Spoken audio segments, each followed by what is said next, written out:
Thank you all, first of all, for being part of our trial. So we've had various debates about when was the right time to start the first events, and sort of close for the end of September. So so pleased to see you here today. How many are here today? Just from a housekeeping point of view, for those that are in the room, not for the live streamers, there isn't a fire alarm today, and the fire does go off back down the next stage. That's housekeeping out of the way. I want to start with a very quick introduction on Craven. First, the Untitled Chapter. One of our advisors for helping us put it all together. He's been instrumental in this, so thank you. Armstrong Craven are a talent research and executive search business. So we've been in business for 31 years this year, and we provide solutions to our clients to help them solve talent problems, whilst at the same time making sure that they make the best use of their own internal resources. So we support wherever it's needed. We might identify talent populations for them. We get involved with passive talent outreach and engagement, and we can also provide full support through to hiring. So that's one of the things we do, which is the sort of the mainstream executive search, what we call deconstructed executive search. The other thing we do is we help talent acquisition and HR professionals deal with those talent problems where they don't have the internal resources or knowledge to actually find answers themselves. So that's our talent research and our talent consultancy business. So all of those projects are very, very niche, client specific, and developed just for that client. And we're always supporting our desk research with primary research. So we have a team of people who can get on the phone to talk to people on the ground, so we can really understand the talent problems wherever in the world they are. So as a couple of very quick examples, we were asked by one of our clients to tell them where all the data scientists were going to be in the world in 2025. So who knows? We think we've got the right answer. It certainly is very valid and backed up by data, but we'll find out in 4 years' time and we'll let you all know. And we got involved with a couple of clients post-Brexit who were looking at moving their banking operations out of the UK, unfortunately, into Paris and Dublin, helping them just understand the environment and how they could actually attract talent in locations that they weren't familiar with. So that's us, that's Armstrong Craven. So thank you all. And again, thank you to all of our speakers who've joined us today. We want to talk about the future of work today. So as Cary pointed out to me this morning, that's a pretty broad topic, right? So what are we going to look at? We obviously want to look at hybrid working. That's a huge challenge for particularly the HR community at the moment and the talent community.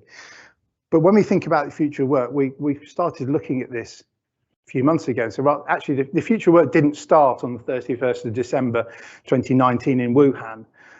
But what was reported to the World Health Organization on that day has really accelerated everything that we think about when we talk about the future of work.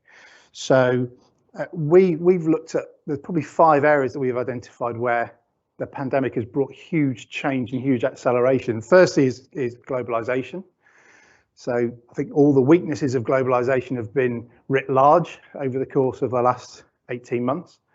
And anyone who's importing, I think, will tenfold knows that issue right now. Climate change has always been a serious consideration for politicians, and now it seems it's a really serious consideration for all of us in business as well, much more so than it ever has been before.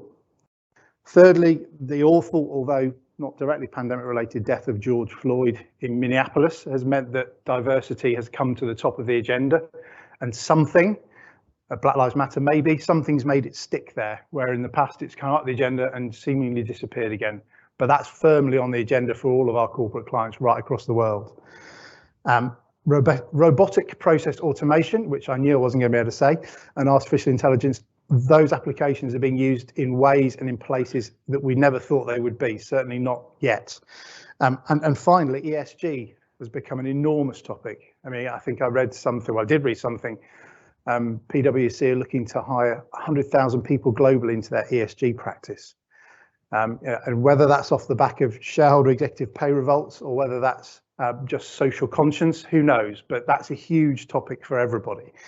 And all of that in the context now of instant feedback, instant online feedback. Everybody knows your business. There's no such thing as a leak anymore. I think everything that seems to happen in the boardroom or in the cabinet room seems to find its way into the press if it's interesting. So everyone's had to adapt like never before. We were privileged enough to be a supporter of the UK Executive CHRO Summit 2 weeks ago in London, and that was a room full of mostly FTSE listed CHROs, and again and again we heard the comment, everyone was looking at HR for the answers, and we didn't have them. We were making up as we went along, same as everybody else. And it's been a fascinating time for business, going through some really tough times. But, you know, call centres went fully online in 48 hours. Now, anyone who's in HR knows that that sort of conversation would take years and years and years. 48 hours later, everyone was working at home, fully online, and we all did it. Retail stores became warehouses. So I know some bookstores where their shops were closed, but they became warehouses for their online retail businesses. Everybody had to adapt, and we all had to get to grips with constantly changing rules and regulations. So there were some good things that came out of the pandemic. Okay, we all got more time with our families, and flexible working became much more embedded within lots of organizations. And there were some bad things: isolation, well-being, which Cary's going to talk about, and more time with the family. So depends on what your perspective is, I guess. So today we want to share some of the lessons that we've learned, some of the lessons that our panel have learned, and hopefully give you some information and advice that you can use to shape your businesses going into whatever the new normal, which seems to be a thing now, whatever that might be. So Cary is going to speak first, and he's really going to look at the why and the what of workplace wellbeing. That is my 5-word summary of what Cary does. He will do it much better. And then Stephen is going to talk about hybrid working and productivity, I think, primarily. So these two guys are experts in their fields, and they'll have some very interesting things to say. That's going to be the first 90 minutes. So each of them will do about 30 minutes and then 10 minutes for Q&A. So we have a live stream where we'll be monitoring Q&A, but obviously if we've got some questions from the room as well, that would be brilliant. And then we're going to have a 15-minute break. And then after that, we'll have our friends from Microsoft coming and giving us some information about how they're facing into the future of talent attraction and the future of work in their organization. And then finally, we'll have a panel session with all our speakers, which Kath Bailey from Manchester Airport Group has very kindly agreed to chair, where we'll just talk around some of the issues, primarily looking around leadership and how we have to change going into this new normal as leaders. So without any further ado, over to you. So Professor Sir Cary Cooper has given his full title. Wonderful. Thank you. Thank you, Peter. Hey, this is my first live. Look at, I have human beings in front of me. Yesterday, I was doing Coca-Cola globally to 2,000 people, you know, all over the world. It's amazing, isn't it? And anyway, so what I'm going to talk is something about you don't know anything about because you're not under stress. This has been an easy 18 months because you've just been at home, been in the garden, going on Zoom. Zoom hasn't caused you any trouble whatsoever. But anyway, let's take a look at it. I'm going to talk about, Steve and I just did a book called The Healthy Workforce, which we're hoping to give you guys a copy of. Peter told me, but the book doesn't actually get printed till the end of October and comes out in the middle of November. It's called The Healthy Workforce. And I'm just going to do the first bit, which is really about why has well-being become really kind of significant as a topic. Incidentally, it started anyway pre-COVID, but it's been accelerated as we know. Now, let me see. Oh, you've got me up. That's wonderful. So let me give you some of the stats on this. This is, you can see this clear cut diagram. No, it's not. It's from the Health and Safety Executive. Pre-COVID, if you take a look at that round circle on the right-hand side, pre-COVID, 57% of all long-term sickness absence was for stress, anxiety, and depression. It used to be in the good old days, musculoskeletal backache and the like. That's now only 25%. And the figures during the pandemic, incidentally, by the ONS, they did figures in May of 2020, and they did it again later in 2021. That went up to about 63 to 65%. And their survey they do on well-being, looking at depression, anxiety, and all that sort of stuff, had increased during that period of time. I think it was about social isolation. It was about job insecurity, because you know, people who are being furloughed, will I have a job when this is over? What's going to happen? It was also long working hours. It was also home bloody schooling. Listen, as a granddad, I was homeschooling one of my kids, and I found just one day a week, like a half a day a week, and I was exhausted, much more than my own work. So, I mean, we had the amalgam of things going on. So we know that it was a big issue pre-COVID, mental well-being in the workplace. Now I'm going to go back to 2008, just at 2007-8. And this was from the Sainsbury Center for Mental Health. Their economists looked at something I think is quite interesting. They didn't just look at sickness absence rates. They looked at presenteeism, people turning up to work. And remember, this is just at the beginning of the financial crisis of 2007-8 when it began and went on for at least well, I don't know if it ever stopped, by the way, incidentally that. But anyway, we had the financial crisis. And they found in that period of time, the economists, that presenteeism was twice the cost of absenteeism. That is people turning up. By the way, think about what we're going into now. We have 1 million people being furloughed, who've been furloughed. At the end of this month, they're no longer furloughed. There will be job losses. It's inevitable. We have organizations thinking about their labor costs, right? The government's talking up the 1 million vacancies we have, but they're in areas quite a lot of people won't go into anyway, not British people in any case. So I think labor costs are going to be looked at. So in a way, we're going to have a similar scenario that we had in 2008. There will be downsizing. And I think it's inevitable that's going to happen because we don't have the right people to match the right jobs. So if that's going to be the case, I think we're going to see a heck of a lot more of presenteeism. So we did a big study on presenteeism over the last few years. And let me tell you what it is anyway, but you probably already know because you've seen this stuff. Basically, the model just says, very simple model. What we want, all of us want, is that top left-hand corner. We want people healthy and present. Sickness presenteeism, that is people who are ill turning up to work because they're feeling job insecure. That happened in 2008. By the way, that's been happening since 2008 all the way to where we are now, because I don't think we really came out of the financial crisis. We were coming out gradually before the pandemic hit us.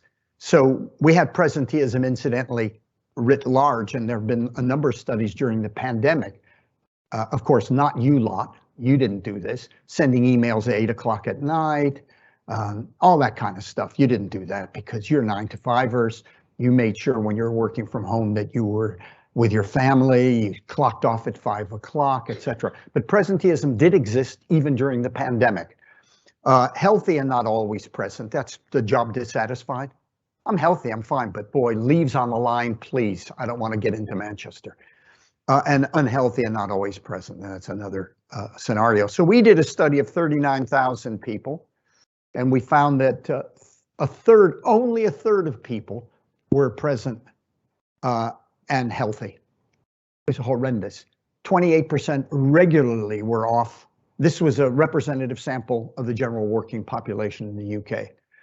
And 28% regularly were absent from work and health not very good. So presenteeism was writ large. 13% were suffering from jobs dissatisfaction and so on, and stress roughly about 24%. So it's really kind of costly. It was double the cost by the economist at the beginning of the recession. And again, it's now being calculated because we can now measure it. The CIPD measure it every year. Most organizations do it. When I have a University of Manchester, which is right across the street, incidentally, University of Manchester spin-off company, Robertson Cooper, and we measure presenteeism in organizations, and it's really a real problem area. They're turning up to work but delivering no added value. Whether it's they're turning up to work because they're ill or just turning up to work job dissatisfied, it's a real issue, and you have it when people are feeling job insecure. So writ large, we're going to have it again.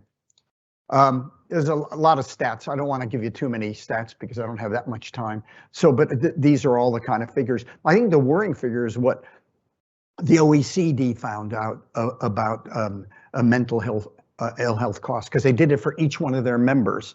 And the UK loses roughly 4.5% of GDP every year. So that's pretty big when you consider what our gross national product is. It would be nice if we just got 1/4 of that back. Thank you very much. I'd be quite happy, but the costs are heavy. But I don't think it's just about costs. I think why mental well-being and health has become a big issue is what one HR director from a international bank said to me just before COVID. I said, why are you buggers getting involved in health and well-being? I mean, you're doing all sorts of things in your company. Why are you doing it? And he said, beautiful. I always wanted to write a book, Steve. I think we should do this. It's called Regrettable Turnover. I said, I don't know what that is, but tell me what it is. He says, we got, since 2008, we got become so lean and mean in terms of staff, we can't afford to lose anybody. So he meant regrettable labor turnover, losing key people. And so I think the talent retention thing is the big driver for well-being, even more than the stress-related illness, which is the leading cause of sickness absence and costing our economy roughly 36 billion a year directly. That's not the indirect cost of actually having to repair people by the NHS. So the cost arguments are there. I mean, they're pretty profound. Now I'm going to go on and take a look at a model that we looked at pre-COVID and maybe highlight how it's changed a bit. Okay, so I mean, as an academic, you never say we have enough research on what stress is and what are the leading causes of stress at work or mental ill health. But we know it. There's been 20, 30,000 studies done. The HSE has evaluated all the studies. We know what causes people to get ill at work, although there are new issues aside from Zoom. We know being zoomed out is a problem area, but that's the techno-stress bit. Okay, so the factors on the left-hand side, factors intrinsic to the job you do, the role you play, your relationships at work, career development, organization structure, and climate. So the model just says those kind of factors roughly are still there, although within the box, things have changed. They affect you, the individual, which comes out in terms of stress as individual or organizations. When I'm called in as a problem area, I'm called in because of the box at the bottom. That's the, high absenteeism, presenteeism, high labor turnover, accident rates on a construction site or whatever, right? But there are individual symptoms, there are organizational symptoms. And if we don't deal with the problems on the left, we have the problems on the right, individual problems and organizational problems, right? And then there's a box that's 6 foot long and goes 6 foot down. And that's the end of the stress process. Now, we've seen stress really heavy. ONS found during the pandemic, 63% of people felt they were clinically anxious or depressed. That was in the middle of 2020. That went up to 67% later on. I think it was 67 or 65, very high levels. And I think that was about job insecurity. That was about not the social isolation that Peter was talking about. It was about a lot of things that were happening to people in their lives, actually being with their partners at home for a long period of time, problematic. We did have a lot of divorce rates and separations and all that kind of stuff. So so I'm going to go over each of the ones on the left quickly. Okay, factors intrinsic job, too much work, too little work. Every job is different. They have their own stress fingerprint. I've done studies on about 85 different occupations, from pilots for BALPA, to air traffic controllers. By the way, I did it at Manchester Airport. Sorry about that, Kathy. It was one of the first studies I ever did at Manchester Airport. It was really lovely. I was going into we're looking at air traffic controllers, the stress levels. I was doing it with some medics. So we're taking blood chemistry from the air traffic controllers.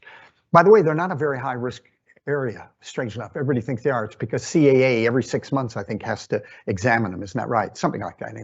But I remember going in, it was really old days. It was a long time ago. And I walked in with my PhD student. They said, to train the PhD student how you're going to interview these air traffic controllers. So we go in and I looked, and in those days you could smoke while you were looking at your screen. I couldn't believe it. So I walk over with my PhD student. The guy says, the head air traffic controller guy said, that's the guy you're going to interview. But he's just 2 minutes away from being off thing and you can take him off. He turned around, he had 2 cigarettes in his mouth. I'll never forget that. And but anyway, they weren't very stressed, strangely enough. And pilots weren't either, although their alcohol consumption was very high when they weren't flying.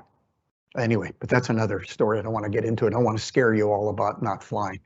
Okay, so this is important. But what you find during recessions, and what I think we're going to go into, is people are going to be stressed not by just overload, but by too little work when you're looking at your labor force.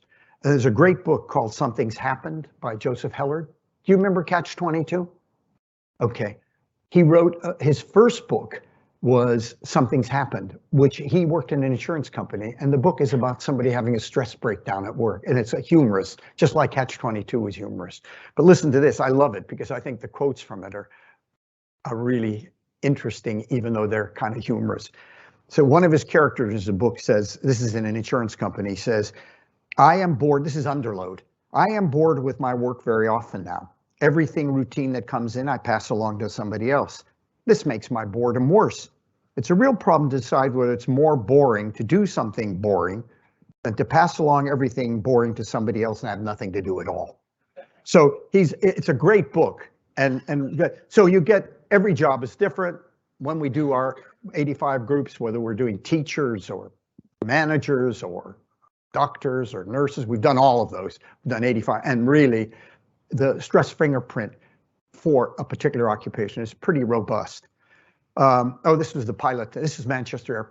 This is Manchester Airport. This is what we found when we did it. We published these papers in the medical journals. These were the factors that predicted high risk, because we took blood chemistry and we're looking at their fibrinogen in their blood. Fibrinogen is the thing that you emit when you're under a lot of stress over a period of time. You do fibrinogen, because what happens is the bad biochemistry starts damaging your coronary arteries. So fibrinogen comes to repair it. When it repairs it, it starts to build up artery. That's what blocks your arteries. So it's a really good, interesting measure of somebody about to suffer a heart attack. This is depressing, isn't it? This 9 o'clock in the morning talking about this. Anyway, these are the kind of factors when we're looking at air traffic controllers at Manchester, but many, many years ago. Of course, it's all changed. Manchester Airport is absolutely wonderful. That's not a problem at all. Role you play, how much control and autonomy? This has been an issue for a long time, huh? Engagement movement, right? Haven't we had engagement? And you all measure engagement. How rubbish is that? And you go from 82% to 84%, and boy, engagement's really improved. We thought that was the HR magic bullet. It isn't, because it's about it's the macro issues in a workplace. It's just not just about how they're engaged. We got on this engagement. I'm not saying there's nothing wrong. Engagement is fine, but it's not going to solve our productivity issue. Of course, Steve is going to talk about productivity. But our productivity has not been good, as Steve will show, was tied 7th, I think, in the G7, 17th in the G20. It's not exactly, although it's not a particularly great measure. You'll read that in our book, as we say, talk about how you measure it. But anyway, the role you play, a lack of control and autonomy, I think, is one of the issues. How do we give people more autonomy? Isn't that great? So I was listening to the radio coming in today, Radio 4. I don't know if you heard it, the guy from the investment bank. Like the Goldman Sachs guy who said, everybody has to come in the office. There is no working from home. I just heard the same thing again from another investment banker. And then the interviewer said to him, aren't you a dinosaur? Yeah, he is a dinosaur. And he said, yeah, if you let people to work flexibly, they're only working half time.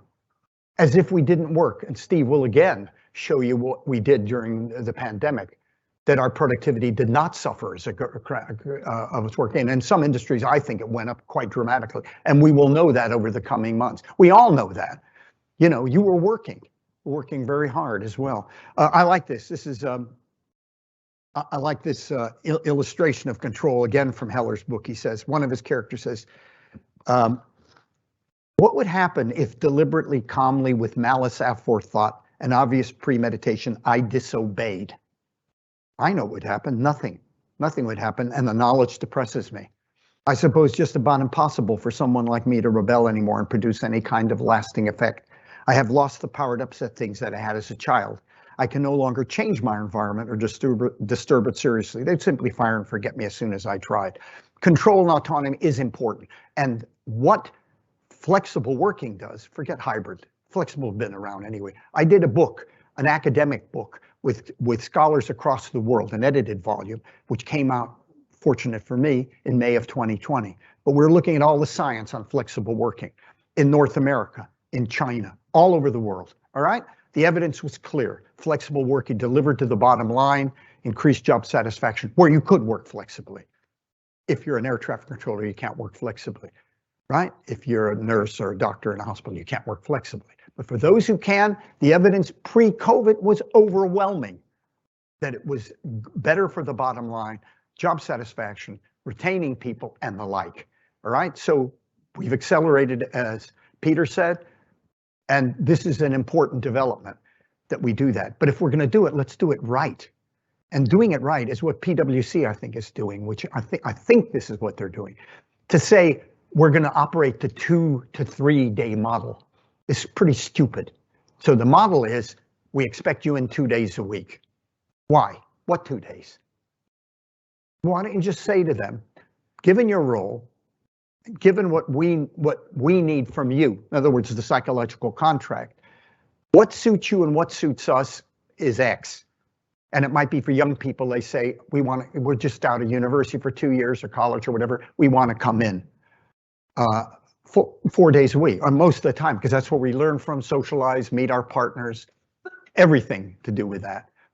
And other people who live in Wilmslow in Manchester will say, hey, I don't want to commute in an hour and a quarter to get in. Forget it. I have 2 young kids, take them to school.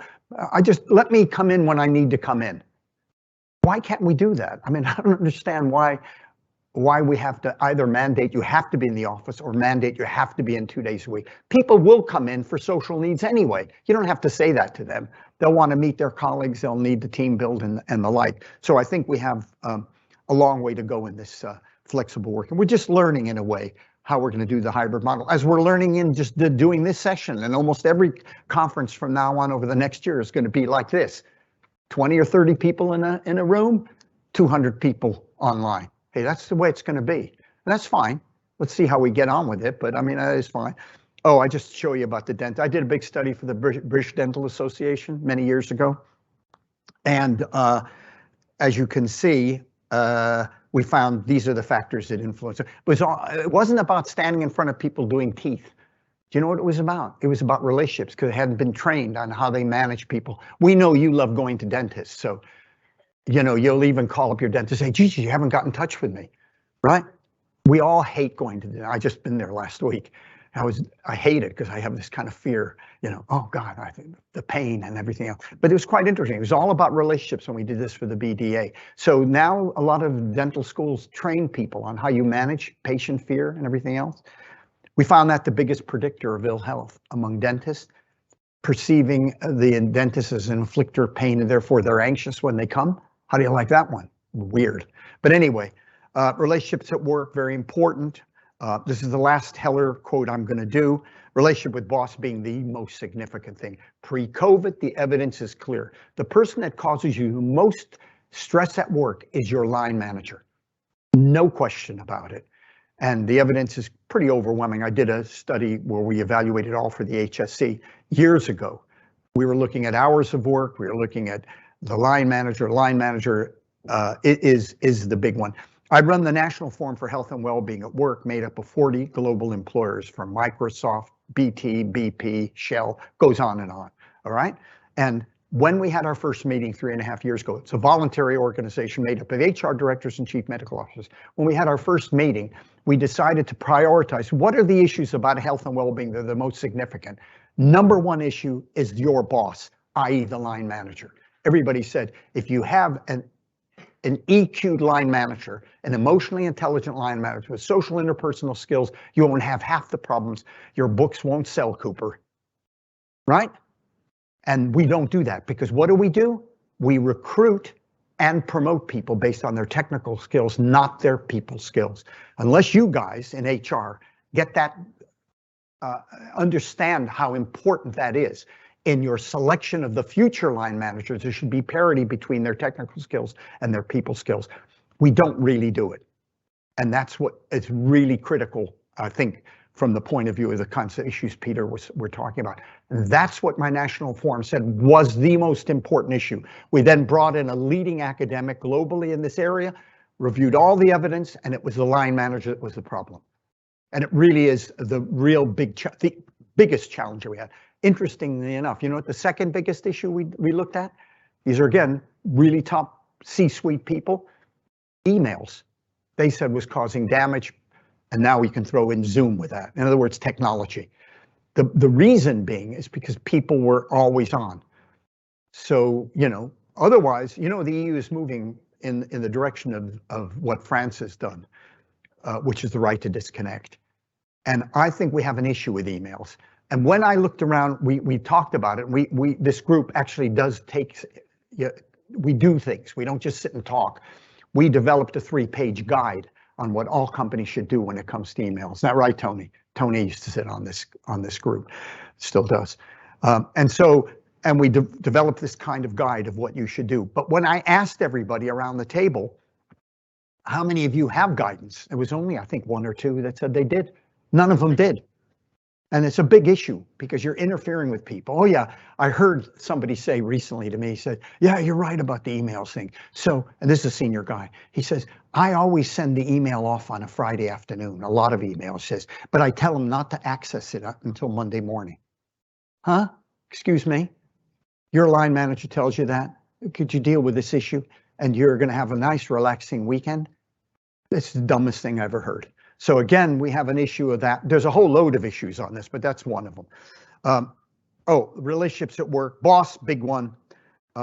Okay, listen to this. I love this. This is the opening paragraph, and I'm not going to do Heller anymore. This is the opening paragraph of his book. This is why I love this book.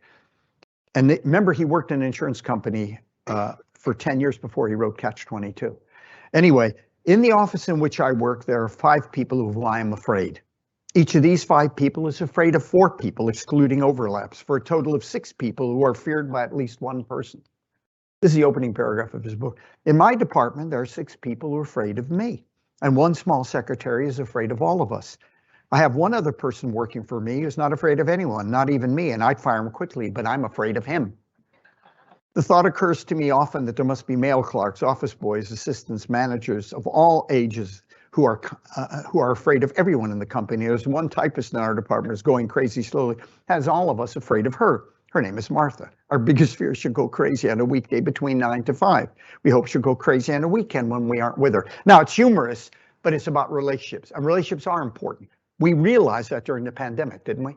How we were missing our colleagues, some, and some we weren't missing at all, right? So relationships are kind of critical. Career development, job security, we're going to have this problem of job security. We know we're going to have this, is what's coming with the furloughing, stopping, and everything else. Look at what happened during the crisis. This is CMI report during the crisis. Take a look at from 2008, from September to March. Look at the job security when they were, the economists, CMI, were taking a look at levels of job insecurity in the financial crisis. We're going to get this. So again, this is now critical that we have these EQ managers. So what is the EQ? What is the line manager of the future from shop floor to upper have to be concerned about? How do we do the hybrid working?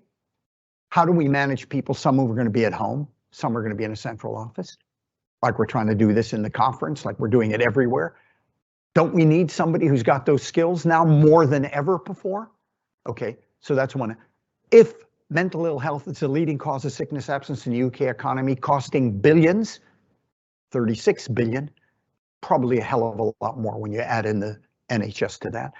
How are we going to recognize when people aren't coping and have unmanageable workers, particularly when they're going to try to hide it because they're worried about their job security? How are we going to do that? So boy, oh boy, if the line manager isn't the #1 issue we've got, and do we do anything about it?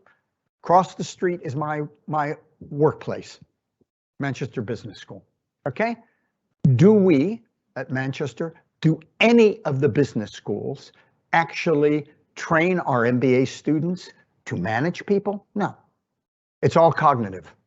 Here are the concept of HR, marketing, ops management, finance, accounting. It does not do experiential training. The movement is in that direction now, by the way, because unless we try to develop the person, we're going to lose, because we're going to put out people who are cognitively literate, but from an interpersonal point of view, not what we need for the future, and that's what we need in the future.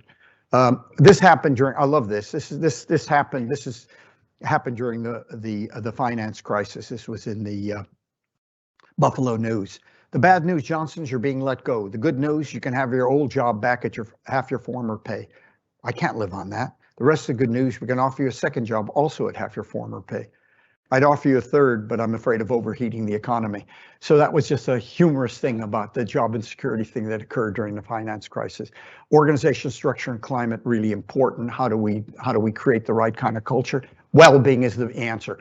During the pandemic, I got a phone call from the US, from a headhunting firm who only does C-suite, one of the top headhunting firms in the United States. They called me up and said, Professor Cooper, here's our problem. We're getting tons of inquiries for a CWO. I said, who the hell is a CWO? A Chief Wellbeing Officer. American companies want them now. What does it look like? Right? Where does it sit in the organization? Does it report to HR director? Does it go to the chief medical officer? Does it go directly to the CEO? What is it? What is this role? By the way, we have it in the UK. We don't call it that. We call it Director of Health and Wellbeing. Usually reporting, it's weird. Some report directly to the CEO. I can think of a construction company where it does. Others report to the HR director or to the chief medical officer or to health and safety. So we have to get some clarity where this role should be, right? It's not as strong as I think the Americans want it. They want it board. And there's a company I deal with where we go to the board once a quarter with the chief exec and all his team, big global company, and they have on their agenda for 1 hour, health and well-being. It's coming more, and we need it on the annual reports as well. So the annual report should have on the annual report the level of stress-related ill health. There's a whole load of things they should have that are linked to the health and well-being of our employees. Not on the sustainability report, because nobody reads that, I'm afraid. It's sad, but it isn't read. And stakeholders want to see, we want to engage stakeholders in saying, hey, let's action what you guys always say, which is the most valuable resource we have is our human resource. Well, let's do it. If we really value them, give them more flexible working, truly flexible. Let's own up to where we're not delivering and where we are delivering and do something about it. So it's become, in a sense, what's happened, I think, in the well-being space, it's become now strategic. My university spinoff company has grown exponentially during this last 18 months because companies now understand that health and well-being is critical for the future to retain people, particularly the millennials. We'll go back to the job retention thing. Interface with the outside world, really a big issue in the well-being space. I'm just looking at my watch so that Steve doesn't kill me. Really kind of important. What do you do with it? And this is something I did for the EU, European Foundation for the Improvement of Living and Working Conditions, an EU agency. I did their stress program, but it still applies now to well-being, which is organizations should be auditing their staff regularly on well-being. We have the psychometric tools to do that. It's easy peasy, not complicated. You can find out how employees perceive their health and well-being, their line management, the senior management, the hours they work, the flexible working, everything. We do that. Presenteeism, you could do that. Good psychometrics. Training people, resilience training, mindfulness, a lot of stuff on resilience training. I did a meta-analysis of all the studies in the world with Professor Ivan Robertson, which was published in one of the top journals. Resilience training does work. So you're arming so the first one is finding out the organizational problems. The second one is how do we help the individual? And that's what secondary is. How do we train up? What do we do? Resilience training seems to work when you look at the studies done. And then tertiary is all about EAPs and stuff like that, which is almost all your companies probably have anyway. Evidence from the CIP in 2018 and in the 2021 one, roughly the same. It's delivering to the bottom line. PwC delivering to the bottom line. This is the bottom line issue now. The evidence is getting clear. It's in our book. So look at it. It's no longer just soft, fuzzy stuff. It's not, nice to have. It's a must-have. You want to retain good people and get the most out of them and get the productivity levels higher. This is not what flexible working is about. What well-being is about. Boss, Tomorrow is the mandatory meeting on employee health and well-being. The meeting starts at 6 a.m., so it will interfere with your sleep and not your work. Doesn't that send a message that work is more important than health? I hope so, says the boss. That's the theme of the meeting. Healthy employees are unproductive. They're always exercising or eating fruit when they should be working. We prefer employees who work hard and die before their pensions start paying out. Suddenly I feel sick, right on schedule. When I heard that interview this morning on the Today program, I was really appalled that somebody would say, if you allow people to work flexibly, then they're only working half time. I think that was really horrible. Like we didn't do anything all this time that we were working from home. And God, it's just horrible. Yeah, they're down. Nobody, even the research that we did, the book I did, never ever did we get in any region of the country, people wanting to work more than 2 or 3% wanting to work 100% remotely. That's not what flexible working is. It's not about remote working. It's different. So the hybrid model is there. The line manager is important. Well-being is a strategic issue at the board level, on the annual report, unless we start to do all this stuff. And many, many companies are doing it. If you look at some of the companies on our, isn't that right, Tony? Some of the companies on our National Forum for Health and Welfare, big boys. Unfortunately, it is the big boys. The problem I think we have in this arena is the SMEs, who employ more people than the big boys.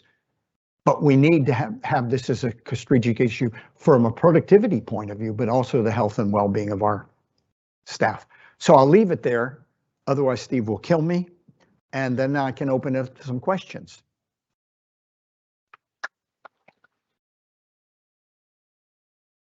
Yeah, go ahead. It was a really interesting report. And it seemed to be employee part of this, because I think straight away there's a little bit more humility, and they just go being a little bit more kind of honest in terms of trying to figure this out. Yeah, go ahead. Good. Yeah. I'm not sure that trend is still happening now. So there was almost a novelty factor in the first lockdown, and the second lockdown and what's happened since. I think we've seen a dip as well. And in the trusting of employers, you mean? The employees trusting their leaders. Yeah. Yeah, so there was a great increase, and there was an increase in engagement as well for a short period of time as well, because suddenly we've got to get everybody on Zoom, we've got to make sure everybody's well, and a genuine desire, I think most people saying, are we all okay? That's now diminished. This has almost become the norm, and like anything, if you increase expectations and then don't maintain them, that trust is going to fall even further than where it was before. That's a good observation. I think you're right, because what you found about line managers is they were contacting their direct reports a lot more during the pandemic than they would have pre-pandemic on a one-to-one basis. Because we all said good practice is, if you're a line manager from shop floor to top floor, make sure you find out what they're feeling, what's going on other than about their work. What's happening with your family, sharing it. And I think there was a lot of camaraderie then. You know what I think now, why it's going the other direction, I suspect you're right about it going the other direction, is because people are worried about their jobs. Yeah. If they're worried about their jobs, they know the people at the top, what are they going to do? They're going to look at the labor cost. How are we going to be more competitive? How can we get rid of people? How can we put them on part-time work? Do we need the million furloughed people now? I think that's what's driving that. And then they'll go into the different mode. The senior people go into different mode, rather than it being, we're all in this together because we're all vulnerable. We were vulnerable to dying, to the health threat. And when you're in that kind of scenario, you become more humane and more human. And I think what's happened is that now, well, that's kind of over. It's not over. I don't understand why people think it's over with 40,000 people, 35 to 40,000 every single night on television, with 130 people dying every day. I don't know why everybody thinks this is over. It's not exactly over. But nevertheless, you're right. We're trying to go back to some normality. And I think that's what employees are worried about. We'll see whether these people learned a lesson or not. Have the senior people in industry learned a lesson? Have they realized that, if we look after our people, it'll deliver to the bottom line. If we value and trust them, try to negotiate with them on a psychological contract, what works for us, what works for them, and come up with something. I think we'll go far. Will we have short memories?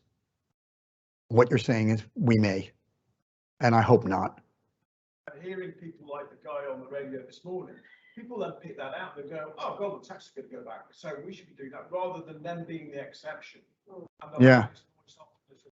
What they don't realize that my students will say to me, and have said to me, as I've been coming back a day or two a week, they've been saying to me, no, I'm not going to go work for an organization that's going to be flexible working. Do you know what? The millennials are going to determine the best employers. You want to retain the millennials? Then, and they're not snowflakes. They're just not prepared to do what their fathers did, which was stick with an organization that was crap. The command and control culture. That's not what they're prepared to do. Their parents were prepared to do that for their paying the mortgage and school fee or whatever they had to pay for. This generation won't do that. And you may call them snowflakes, but they're doing the right thing. They're voting with their feet and saying, I want a good quality of, I'm going to work hard for you. Don't worry about that. But I want a good quality of working life. Yes. Thanks. Hi, it was a very interesting presentation. Thank you. But I had a question. You said that engagement wasn't going to solve the productivity challenge. Obviously, I felt my 20-year career in HR and working on engagement crashing down around my ears there. Putting that personal crisis aside, I was interested if you could possibly expand on that a little bit for us, please. What you meant by that? Well, I just think that, we all look for a magic bullet, don't we?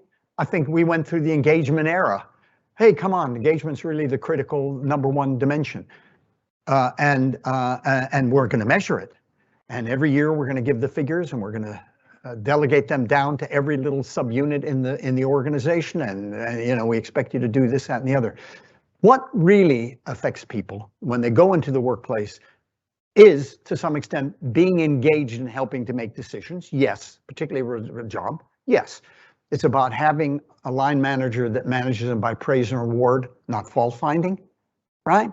It's not having a culture where it's long working hours and they feel they can't leave till 7 o'clock, right? Of somebody sending them an email on a Friday night or Saturday or when they're on holiday. Do you know what I mean? It is about the quality of our working life. Think about what it is that makes us engaged, motivated in the workplace. It's not just about engagement. That is one aspect of it, but there is no magic bullet. Unless you look at it strategically, you do well-being audits. You talk to employees about how you can improve it. We have the psychometrics to do this. I do this, my university that does this all the time. We develop a strategy out of that, and we work with the senior people, HR director, or chief medical officer, or both. That's the way you do it. It's a strategic issue now, health and well-being, if you want to retain people and get the most out of them, particularly with the triple. The triple is the health crisis is still there. We're going to go into what will be not a major, but look at last month.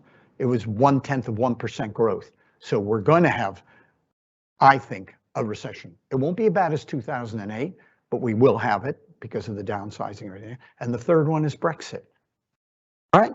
We have a challenge, and managers really have to come to the plate on this, and senior leaders. Will they? Will they not see this as a bottom line issue? The younger generation are. The younger generation of senior people see this. And I'm really pleased because my national forum, we don't get paid, right? We don't have any money. We formed 3.5 years ago, and these are HR directors, chief medical officers, directors of health and well-being, senior people giving up their time to do this. Why? Because they care. I think that's the good news. Yes. I think it was the previous, thank you. On the previous slide, you talked about the 3 levels of intervention and the secondary one about helping people to cope. Yes. I think one of the challenges is going to be, because people are more remote, actually helping them remotely is going to be a lot more difficult than when you had people perhaps in an office and were able to support. And I don't know if you've got any views on how we might be able to achieve that. Well, the secondary will be training line managers. Look at HR's job is it. If I go to a company and I talk to an HR director of an organization, I'll say, tell me about your managers. Do you know who are the good ones in terms of people management skills and who are the lousy ones? What I tend to hear from people is something like, from HR people, is the following. They'll say, we have about 30, maybe 40% of our people are really naturally good, at people management skills, 40% are potentially good. They're promoted on the basis of their technical skills, but 40% are trainable, are good. And then they'll say something like, they don't say it quite this way, but they'll say 20% are untrainable. In other words, you know, and I think that's a way to go. Let's train the ones that need the training. Let's be honest about what we have to do. In HR, I think what we have to do is we have to do a well-being, we have to do not a well-being, an audit of all our managers from shop floor to top floor. Find out what their skill base is, what do they need the training, who have it naturally and don't bother with them. They're great, they do a good job. Every indicator is people don't have high sickness absence in their thing. They're a top performer. Leave them alone. Don't have to do anything with them. Train the ones who need training. What do you do about the ones? And we have them. Everybody does. We have it across the street. I have it we all have it. There'll be people who have been promoted on their technical competence, but are really bad at people management. What do we do with them? How do we reconfigure this for them? Because I think we need to do something about that. We have to take tough steps. And for people like Armstrong Craven, and for anybody recruiting new people, ensure there's parity between their people skills and their technical skills in the future. Do not send somebody who's technically competent somewhere, but you don't know what the hell they did to people to get there on the way. I think that's fundamental. Yep, Elena? Last question, because I need to. I want to message you by bringing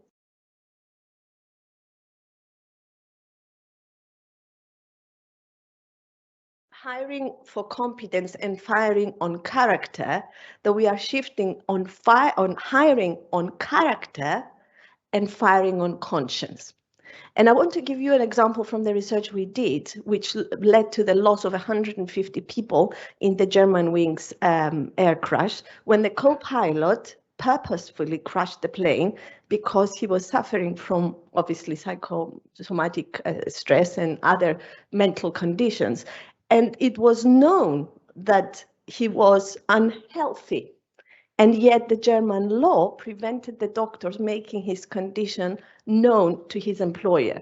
So if we move to this future of work and we take on board all the important advice you're giving us, Cary, I think there is something that needs to be said about the way we cultivate character, how we also embed in resilience conscience, and how we update the law to protect us from the sickness that well-being can also provide. Yeah, I think the good news, Elena, is that if you look at the health and safety executive, I was just talking to some senior people at the HSE, very senior people, and they're really into this agenda. That well-being is big. Public Health England, big, Tony. It's here.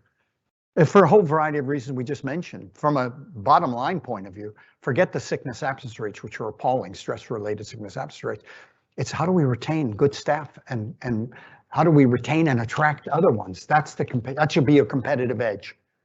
I want to work there. You know, I have a daughter who was in marketing, and she'd come back and say, I said, what are you leaving? You've only been there 18 months. What do I want to be there for? It's a dreadful organization to work for, Dad. I've gone to this one because I think they have a better I have better quality of life if I'm with them. I don't need this. I have a young family. I don't need this. Anyway, we'll see what happens. Thank you very much. And I'm going to turn over to my colleague. Yep. Finish. There's a couple of questions on the live stream. Can we just take one of those as well? Yeah, sure. I'm sorry. We should. No, that's all right. Yeah, go ahead. Hi, Cary. Got a question from Sean. Question is, how do we balance autonomy, new flexible working patterns with overworking? For example, 4-day working weeks, likelihood it'll end up with people trying to cram 5 days work into 4 days, so long working hours, the stress has increased. Yeah, by the way, I think that did happen during the recession. During the pandemic, don't you think?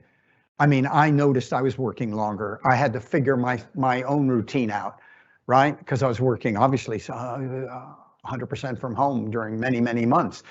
I think we have to learn how to do this, and we have to clock off, don't we? We have a whole, I did a little paper on that actually for the university and elsewhere, what I thought would be good ways of doing this, but we have to treat it. So I used to get dressed up not in a suit like I have. This is the first time I've worn my suit, by the way, in 18 months. Do you believe it?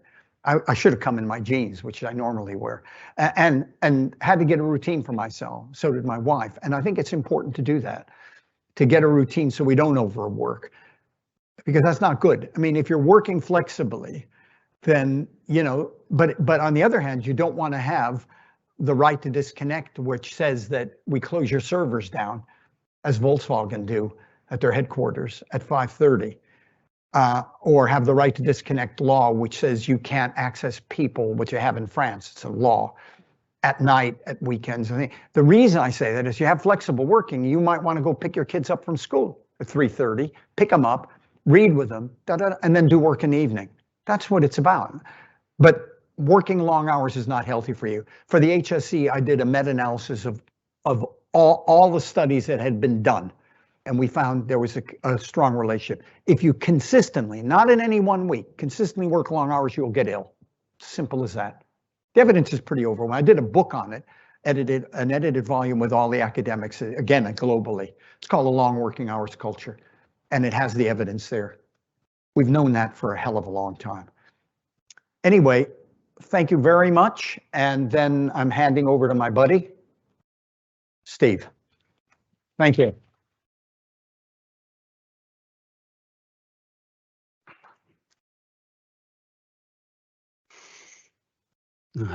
It's always such a pain following Cary. If only he'd been rubbish once. He never is. It's great to be here. Thank you very much for inviting me. To make sure that I've got my slides, you're going to put mine up. Ooh. Okay, brilliant. Thank you. My name's Stephen Bevan. I'm an associate director at the Institute for Employment Studies, which is a research and consultancy charity we set up in 1969. We're based in Brighton. We have 45 people, and I suppose the thing that defines what we do is that we try and provide informed, evidence-based commentary on what's going on in the world of work, both in the wider labour market, but also in workplaces. And we've been doing a lot of work, as you can imagine, during the pandemic, and we have some reflections on how well that's worked in terms of work organisation, health and work, and so on. We're doing quite a big project with colleagues at Southampton Business School, funded by the SRC, called Work After Lockdown. And if you do a Google search for that, you'll find all sorts of data from various surveys and things that we've been doing since day one of the pandemic, actually since day one of the lockdown. But we do a lot of work on a range of HR policies and practices, performance management, reward, and so on. We just published something this week with the CIPD looking at ethnicity, pay gap reporting, and so on. And one of the things that we're interested in is to what extent are some of the recent trends in the world of work likely to continue into the future. So I'm going to focus a bit more on some of the future issues and speculate a little bit about some of the things that may or may not happen.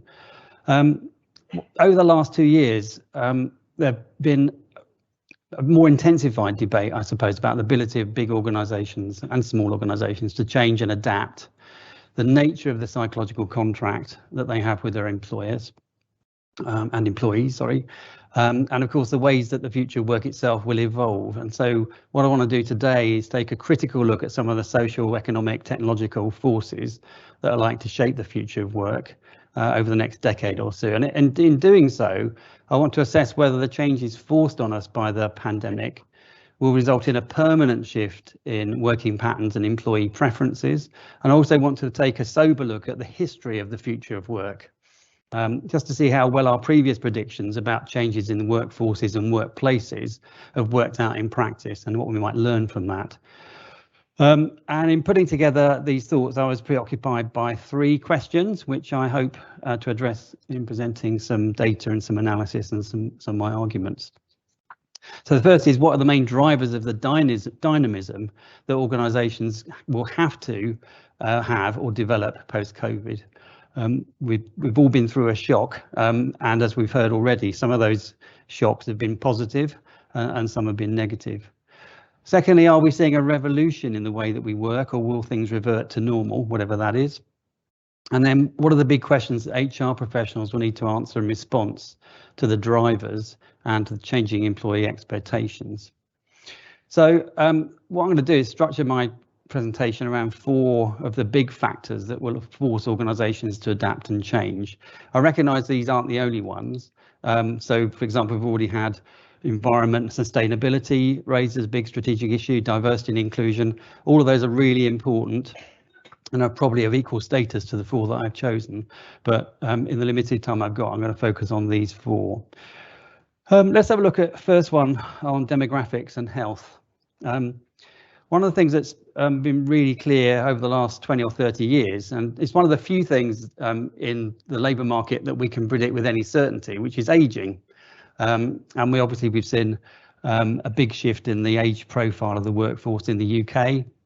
Many other developed Western economies have seen very similar ageing process. We know in the UK that over 65s are going to account for almost 2/3 of employment growth to 2060. And that's where most of the job growth is going to come. So we need to be better as employers at managing multi-generational workforces. Already 1 in 10 men and 1 in 20 women are working beyond 65. That's a really significant factor. What we have found, however, during the pandemic, there's been a drop in by at least 300,000 in economic activity rates amongst the over 50s. Now, it's unclear quite why this has happened. It's clearly something to do with early retirement decisions, something to do with ill health, and possibly some other reasons. And in some cases, that may be due to work intensity. So we've got a lot of news, for example, at the moment about GPs and the pressure they're under. We've seen a big increase in early retirement in road haulage and HGV drivers and so on. So it may be that some of this drop in economic activity amongst over 50s can be linked to some of the current labour shortages that we're experiencing. But it is worth remembering that amongst those people who do retire, 25% come back to work within 5 years. And mostly that's not for financial reasons. It's mostly because they miss work and miss social contact and so on. So the idea that retirement is a fixed cliff edge that people fall off has never been really very true, certainly over the last 15, 20 years when we scrapped the statutory retirement age. And retirement will be a much more fluid process where people will come in and back into work as well. We've also got the challenge demographically of low birth rates. We need, for example, from a demographic point of view, we need every woman of childbearing age, I don't know if we're still allowed to say that, to have 2.1 children during their lifetime. It's currently 1.58. That's just to keep the population stable. In 1964, it was 2.93, for example. And one of the challenges, we've got very dramatic shifts in the composition of the workforce and the working age population. And of course, our definition of what the working age population is shifting. It's not just people up to 65. There are people working beyond 70, for example, very commonly now. Workforce health, Cary's obviously majored on that in his presentation.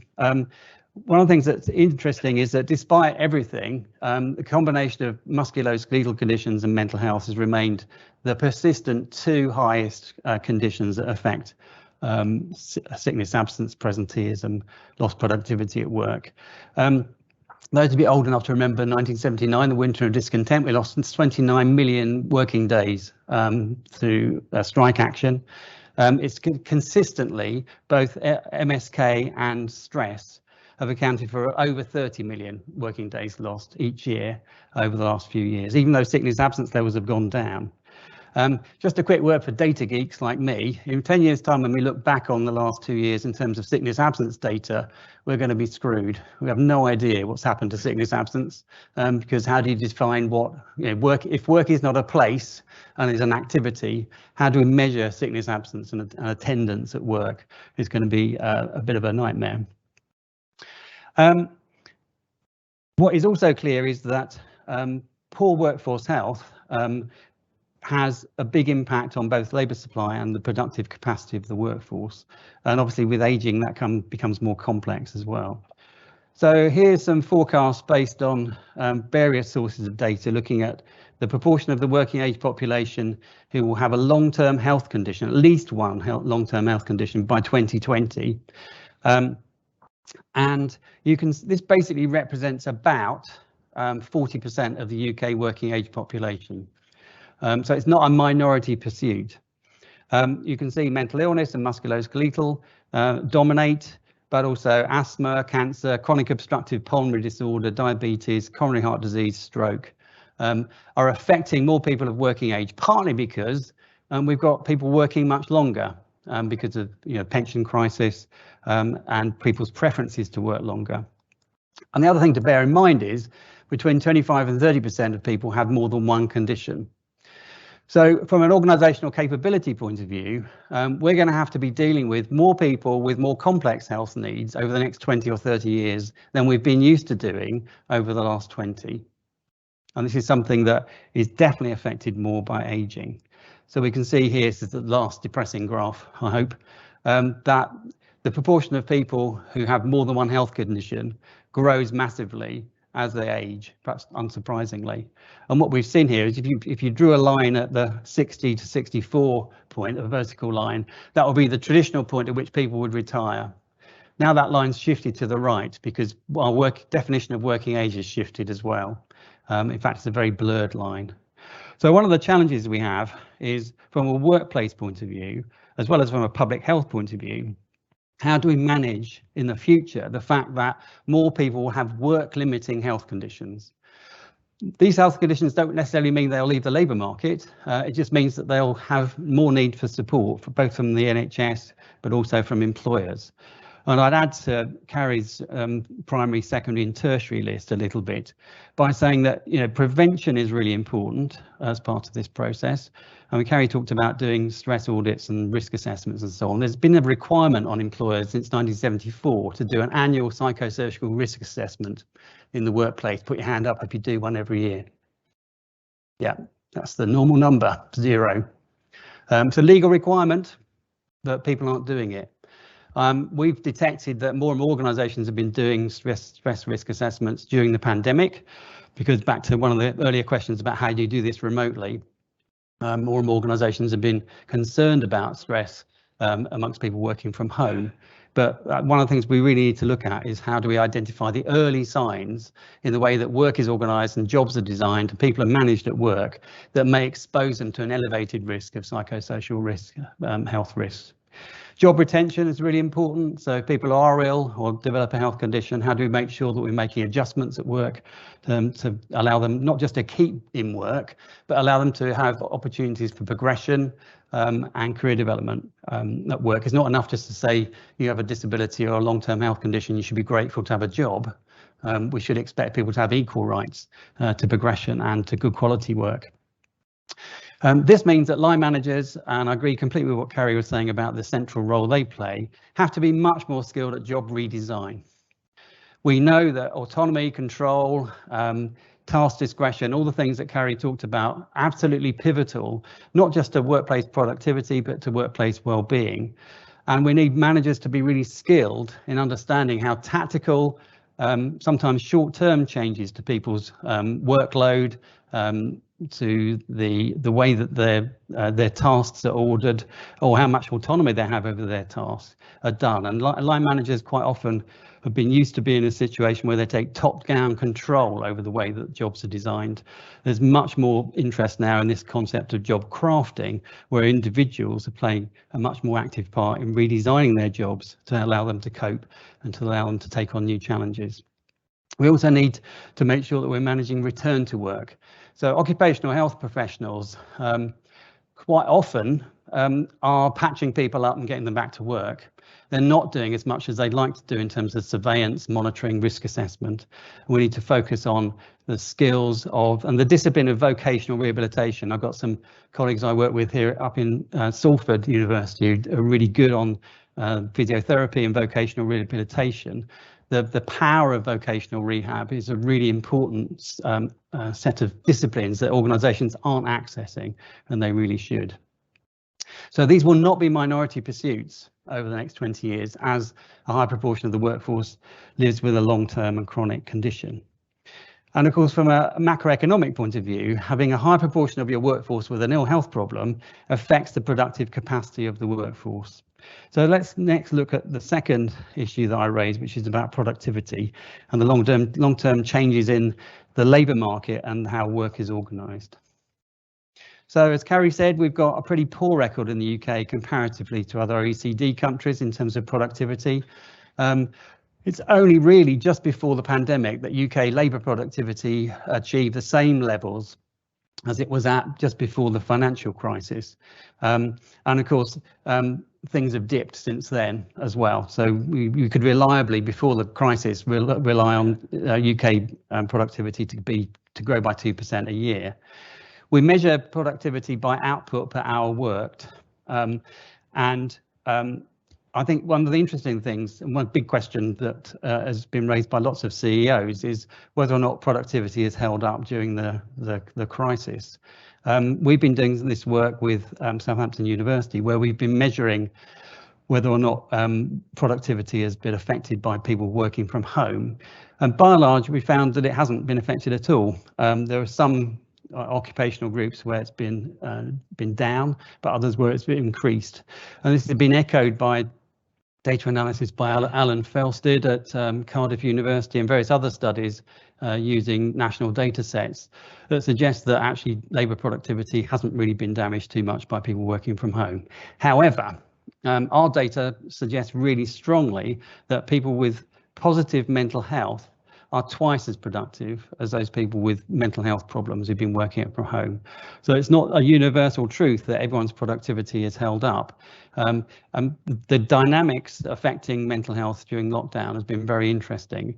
And coming back again to one of the themes that Cary was talking about, that those people who had most frequent contact with their line managers also had better mental health. Those people working most closely to their contracted hours also had better mental health. We found about a third of people had presenteeism, so were working when they were ill during lockdown whilst working from home. And we found that younger people had worse mental health problems, partly because of their living conditions, partly because they're the sort of social deficit of not being able to work closely with colleagues and so on. So it's been quite a mixed picture. And certainly productivity is something that I think employers really need to take a lot more seriously. And one of the problems is that too many employers don't actually measure productivity. If you're in a knowledge business or a service sector business, it's actually quite hard to measure productivity in the conventional sense of looking at output per hour worked. It's quite hard to measure output sometimes. And the problem about this is that in some sectors of the economy, it's possible to increase your profits massively whilst productivity stagnates or declines.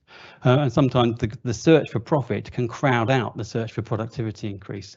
So in some sectors, it's easier to recruit low-paid staff and maintain your profits. And that crowds out investment in technology and skills.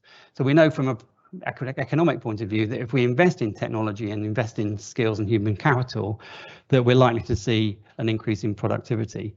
Pre-COVID, both capital investment and skill investment by employers were at historically low levels. And we've not seen much of a shift since then. So if we are going to increase productivity, it's not just about making sure people got the right kit and the right skills, but it's also that they're well enough. And we need to see wellness and well-being as a factor of production. And that's one of the themes from the book that we've been talking about as well. The other thing I want to chat about briefly is the nature of the work and the way that labour market is structured. Because I suppose there's a question about how much tolerance for drama the UK labour market has. There's been quite some disruptive forces. And of course, there's lots of commentary around precarious work, 0 hours contracts, the gig economy, the end of the job for life. And yet, when you look historically at what's happened to the UK labour market over the last 20 or 30 years, the data shows a remarkable amount of stability. So here's some data just from 1996, 2008, and 2016. This is all pre-pandemic, looking at different aspects of the way the labour market has been structured. And you can see here a remarkable amount of similarity across the years, despite all the disruption, the financial crisis, growth of technology, growth of precarious work and so on. The share of permanent employee jobs hasn't changed very much at all. In fact, it went up a little bit. Share of people in full-time employment hasn't changed very much. Share of part-time employment hasn't changed very much. Share of self-employment went up considerably, although actually during the pandemic that's gone down again by almost 1 million. The share of people in temporary jobs has gone down. It's never been above 10%. But the conventional wisdom is that everyone's in a precarious job and the labour market is very flaky, not borne out by the data. Share of other employment, that's people on government schemes and so on, it's relatively small. Share of people with second jobs has come down. Share of people on 0 hours contracts, of course, went up, but actually it's come down during the pandemic by a tiny percentage, but still down. And the total amount of the labour market that's accounted for by the so-called gig economy, so all these different types of non-standard working arrangements, is still only 4%. So the lesson from this is that there's a huge amount of, you could argue in a sense the labour market is actually very flexible, and although it bends and weaves with the shocks, it always has a tendency to go back to this core model, which is primarily permanent work, despite what we hear. Now, that's not to say we shouldn't be very careful about unfortunate and sometimes exploitative labour practices in terms of precarious work, the effect that has on people's health, the fact it has on their job security, on their families and so on. That needs to be looked at, and we need to make sure that we don't relax labour legislation to make that more easy for organisations to do. What I would say so what do we know about what's happened to these data over the last couple of years? We know, for example, that part-time working is in a big shift. We've now got the lowest ever share of female employment in part-time work than we've ever had. So women particularly have been affected by the recession. I've also already mentioned that self-employment has also come down from 5 million to just over 4 million, so a 15% drop in self-employment. My prediction would be that will flex back to where it was eventually over a period of time. The other thing that's talked about pretty regularly is what it's called the Great Resignation after COVID. There was a study that Microsoft did in 2021 that suggested about over 40% of people are going to be resigning during 2022. So what does recent history tell us about this and the churn in the labour market? Again, I've just chosen 2 data points 20 years apart, 94 and 2014. This is basically the average amount of time people spend in their job with the same employer. The interesting thing is that, again, despite the conventional wisdom, the average employment relationship lasted 8.2 years in 2014 compared with 7.9 years in 1994. If I'd asked you to have a show of hands, almost all of you would have said that job tenure has come down dramatically. Not true, not borne out by the data. In 2014, 54% of people have been their current employer for at least 5 years, compared with 47% in 1994. So it seems to me that there's a lot of people talking up the Great Resignation and a permanent shift in greater precariousness and greater mobility and so on. And of course, we see that cyclically anyway. The labour market follows the trend of the wider economy, and it's linked to the buoyancy of the labour market. So of course, when you've got a very tight labour market and lots of other opportunities for people, particularly those with skills and who are highly marketable, they will churn. That does happen, but it is just part of the general landscape. So is this part of a permanent shift? I don't think so. That's not what my instinct tells me. And if you look back at the history of the future of work, these data suggest that there's an enormous amount of stability built into and resilience built into the labour market. So, as I say, lots of stability. I suppose there are questions about whether COVID and to an extent Brexit will disrupt this stability dramatically. I think hybrid working is certainly, of course, on the agenda. We have, from our own surveys, 70 to 80% of people want to work 2 days at home and 3 days at home and 2 days in the office. That's borne out recently by some new data from the Office of National Statistics just this week that put that figure at about 85%. There's this interesting idea about the ideal, which is the notion that individuals will start negotiating their own flexible working arrangements, very individualized. So a few years ago, I worked with an Australian bank, and what they said was, we're getting lots of requests for flexible working. We're going to develop 4 different models, which you can opt for, like a menu. So there's a job sharing model, a compressed hours working model, and so on. Come and talk to your manager or an HR person if you want to opt for one of those, but that's the limit of the flexibility we're going to offer. What's happening now is more and more people are saying, well, because of my own personal circumstances, I want to work this particular pattern of work. In fact, in my own organisation, probably about 15 people out of 45 are working 5-day week. We've got one person in my team is the only person who works on a Friday. Now that causes some interesting operational issues. So if you have a very permissive bottom-up approach to negotiating individual deals, the danger is you can't cover the work. So one of the challenges for HR people is how do you manage that in a way that is consistent, fair, doesn't set a precedent, isn't discriminatory, and so on. It's a big challenge. And although it sounds like a great idea, organisations are finding that to be a bit of a tricky problem to manage. And I think there's another issue about that, which I'll come on to a bit later, about collective bargaining.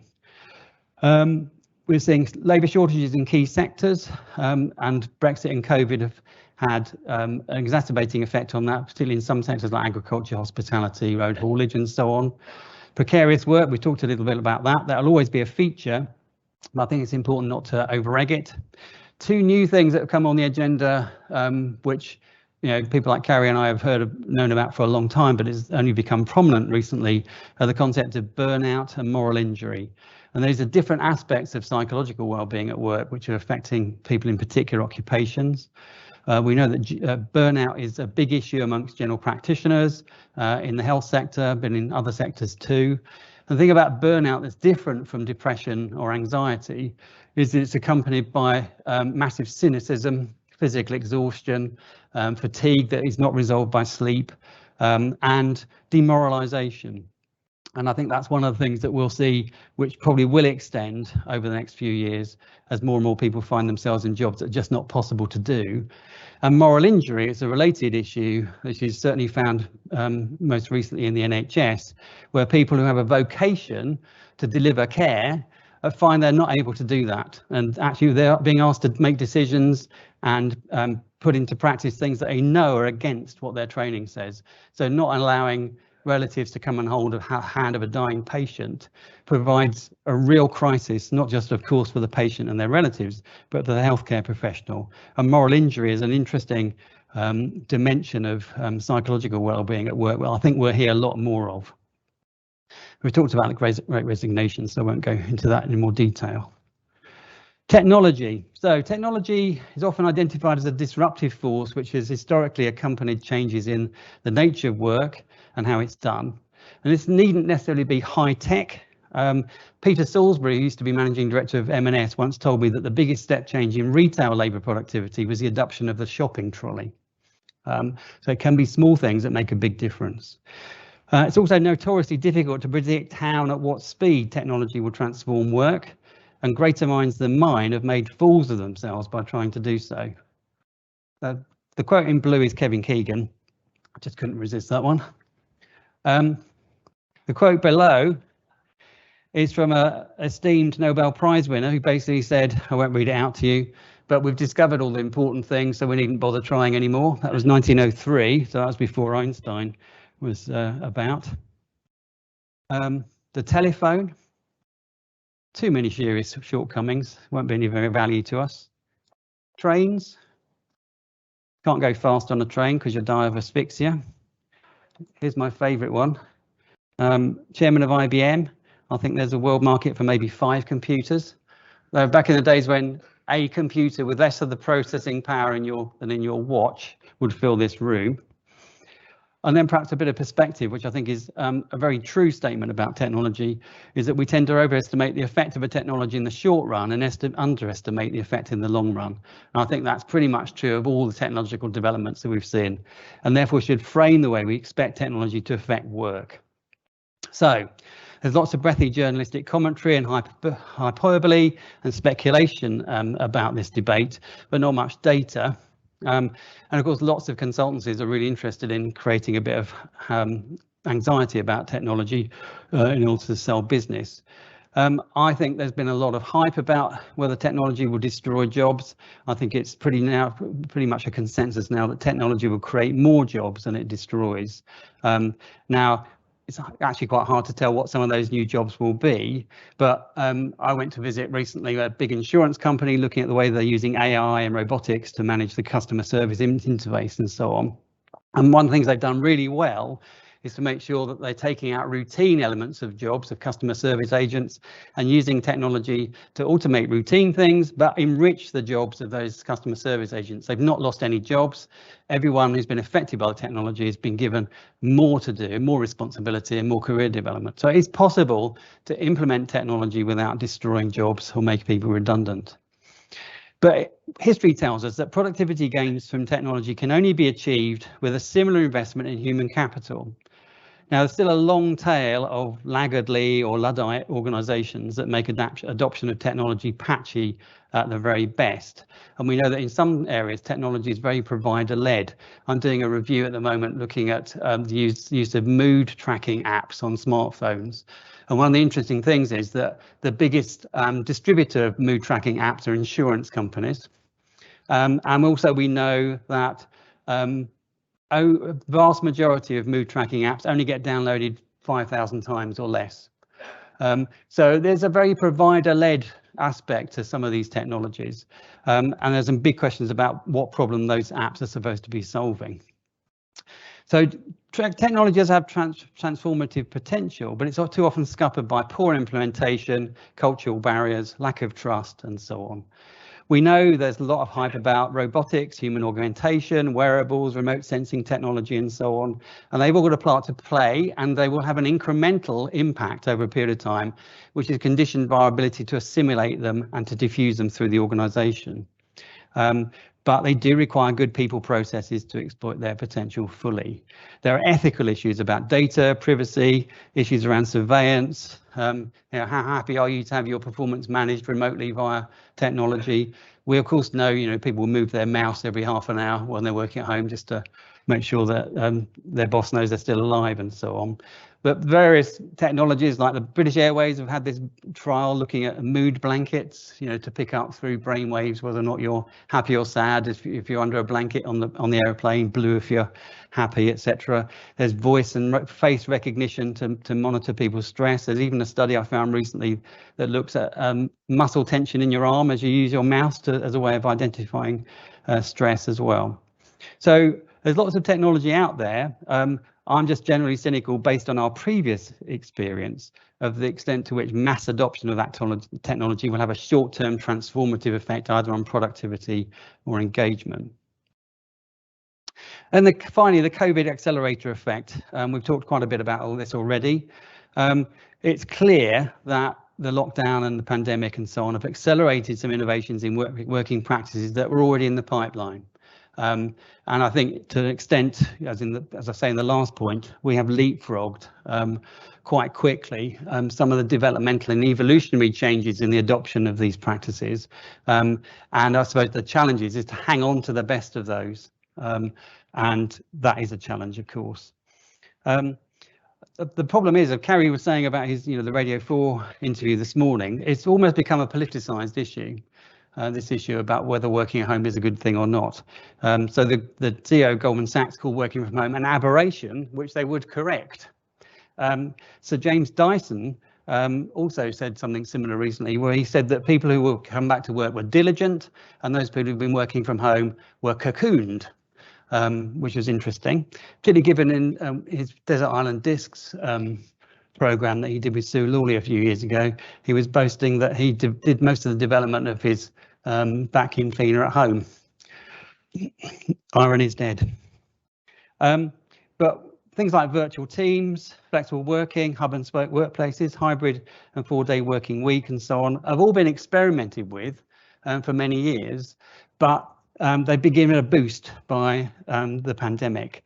And so it could well be that for some of these things, and I think certainly the desire amongst employees to work more flexibly, we're seeing a slightly irresistible shift.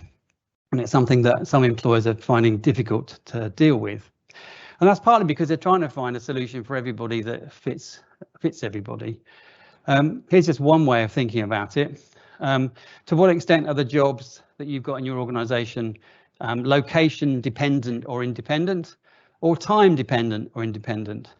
And of course the answer is it varies enormously according to the jobs that you have in your organisation.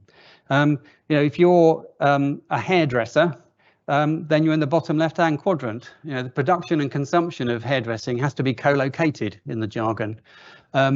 Whereas if you're an author, you can work at any time and at any place. And of course, the challenge for organisations is that this model works differently for different people in different job roles, or even for tasks within a job. So the whole workforce can't fit into one quadrant. It needs a tailored response. And it seems to me that this model represents some of the dynamics of the challenges that organisations are going through at the moment in trying to find the best fit between what their employees want, what the business imperative is, without affecting damagingly the competitive advantage of the organisation. So this all represents a big challenge for HR professionals across a range of areas, and I won't have time to go through all of these, but it just seems to me that we've got an opportunity to see whether or not our core HR processes are now fit for purpose given the new reality, particularly with hybrid working, performance management, reward succession, recruitment, induction. How to onboard people when they're working remotely has been a challenge for many organisations. Whether these new ideals represent the death of collectivism. What happens in unionised environments where everyone is doing their own deal? What happens to collective bargaining, the role of trade unions and so on? Don't think anyone's really thinking about that. Not even some of the unions, but they ought to be. To what extent have we learnt more about what it is that motivates and engages people, and in what circumstances? Have we got too static a model of what human motivation at work means?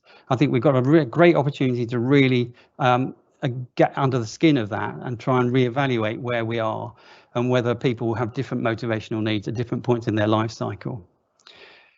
There's a big test, of course, as Cary was emphasising, on the quality of line management and leadership. There's been a study that's been done repeatedly now by colleagues at the London School of Economics and MIT, which has looked at what are the drivers of productivity at firm level. And their data consistently shows, this is John Van Reenen, that the quality of management is the biggest driver. And of course, you can invest in technology, of course, you can invest in skills, but the quality of the management of these organisations is the key differentiating factor in what drives productivity at the level of the firm. And we're just not investing enough in the quality of management. Have we learned to value outputs over inputs in terms of the way that we manage performance? Have we achieved a dramatic pivot in response to working from home that has meant that we've taught ourselves about the level of organisational agility and resilience that we didn't know we had? So if you were making gin last week but making hand gel the following week, what is it about the transformative processes that you engaged in at really short notice to pivot from one activity to another that you can use and embed in your culture and your management practices to make sure that you're better equipped for the future? Organisations have proved they can transform very quickly. Therefore, the objections to change have been undermined, and that's certainly been the case for lots of line managers who said, "Oh no, working from home could never work for us," because it has, dominantly for most people. Social capital is really important, particularly in knowledge-based business. We know that people value micro interactions, opportunities for conversations. Tacit knowledge is a really important component of competitive advantage in knowledge-based organisations.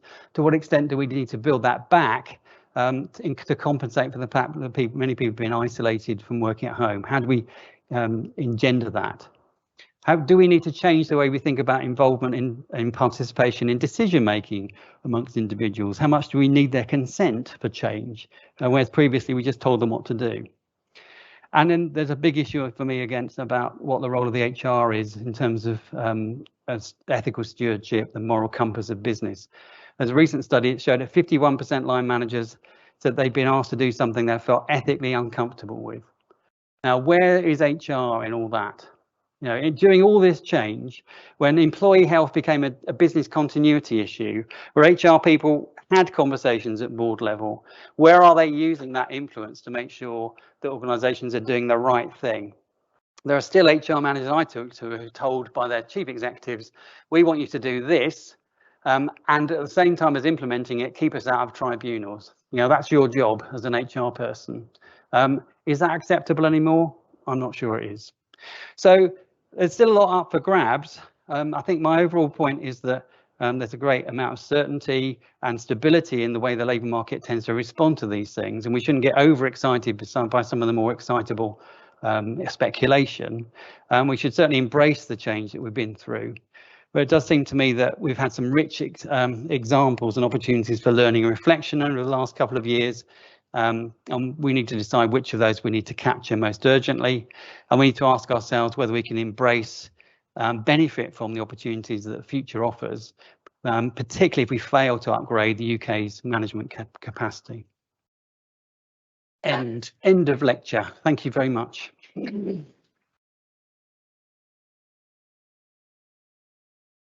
So have we got any questions for Stephen just before we go into the recess? And I've got a couple on the live stream if there aren't any in the room. Oh, sorry. Sorry, yeah, thank you very much. It's a very interesting presentation. Thank you. I know it's always really irritating when someone asks about a data point that you discussed. I'm not questioning the data in any way, but when you talked about the average length of service that an employee was done, and there wasn't significant change over the last 20 years, it's kind of countered the analysis that we've done within the company that I work in, where we see most of our churn occur in the first and second years. Yeah. Yeah. So I wondered if you did that same analysis that you've done and looked at perhaps a younger proportion of the population and worked it out against total available working life or something like that, would the figures be any different? No, I think you're right. I mean, we presented this. I remember presenting this data to a big retailer, and they said the same thing. They were shaking their heads, saying, you don't know what you're talking about. And I thought, no, I know you're not. No. And of course, what you find, particularly in large organisations, is a sort of great level of churn during the first 2 or 3 years. That can be considerably higher than that. And obviously there are big sectoral differences. We know that in hospitality, retail, and some other sectors, labour turnover is, averaging 15, 20, 25% or more. So those figures do mask quite a lot of variation.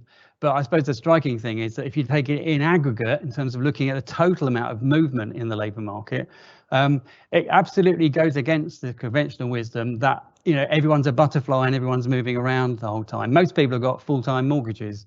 The idea that they can afford to fit around, particularly later in their careers, developing commitments and having families and so on.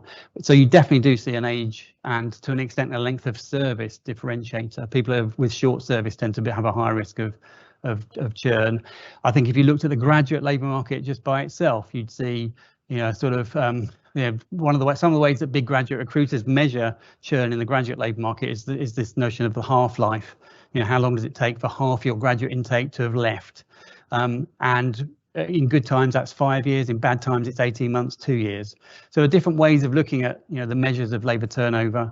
But I guess my point was, it's not as vulnerable to big shifts as everyone seems to think. But your substantive point is absolutely right.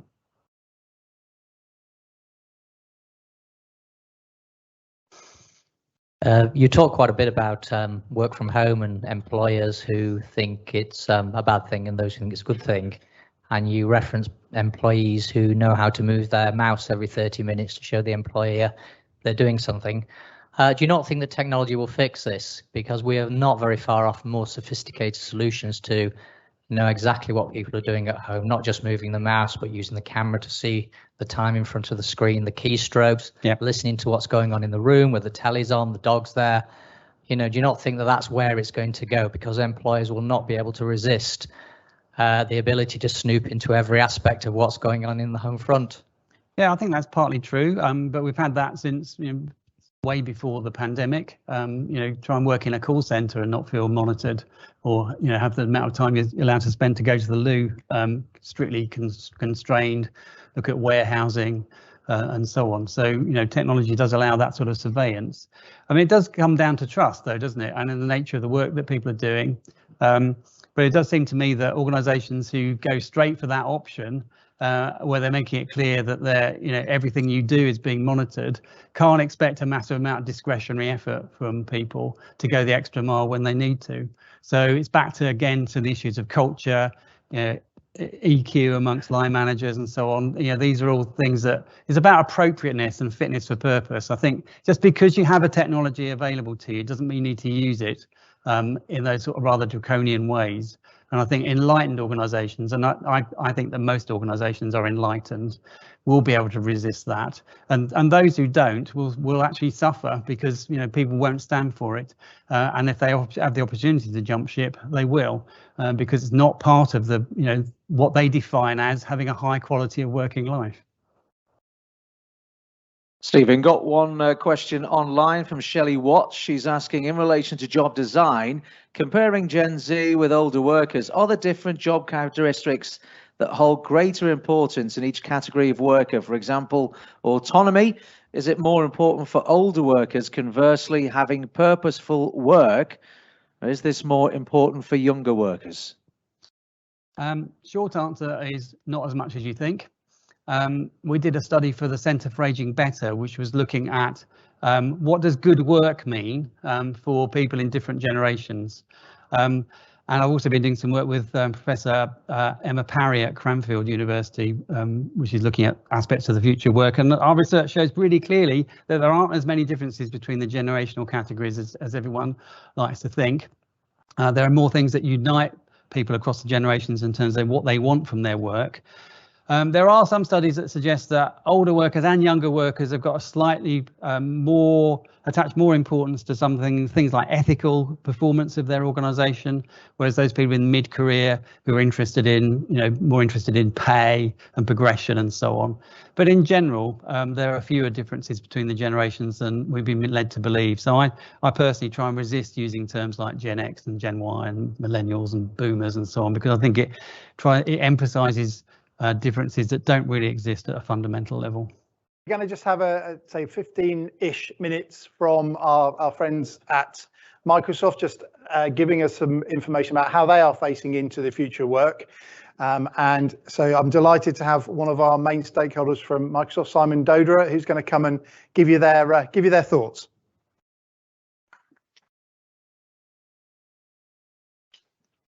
Thanks a lot. Brilliant. I'll just make sure I've got my time limit on.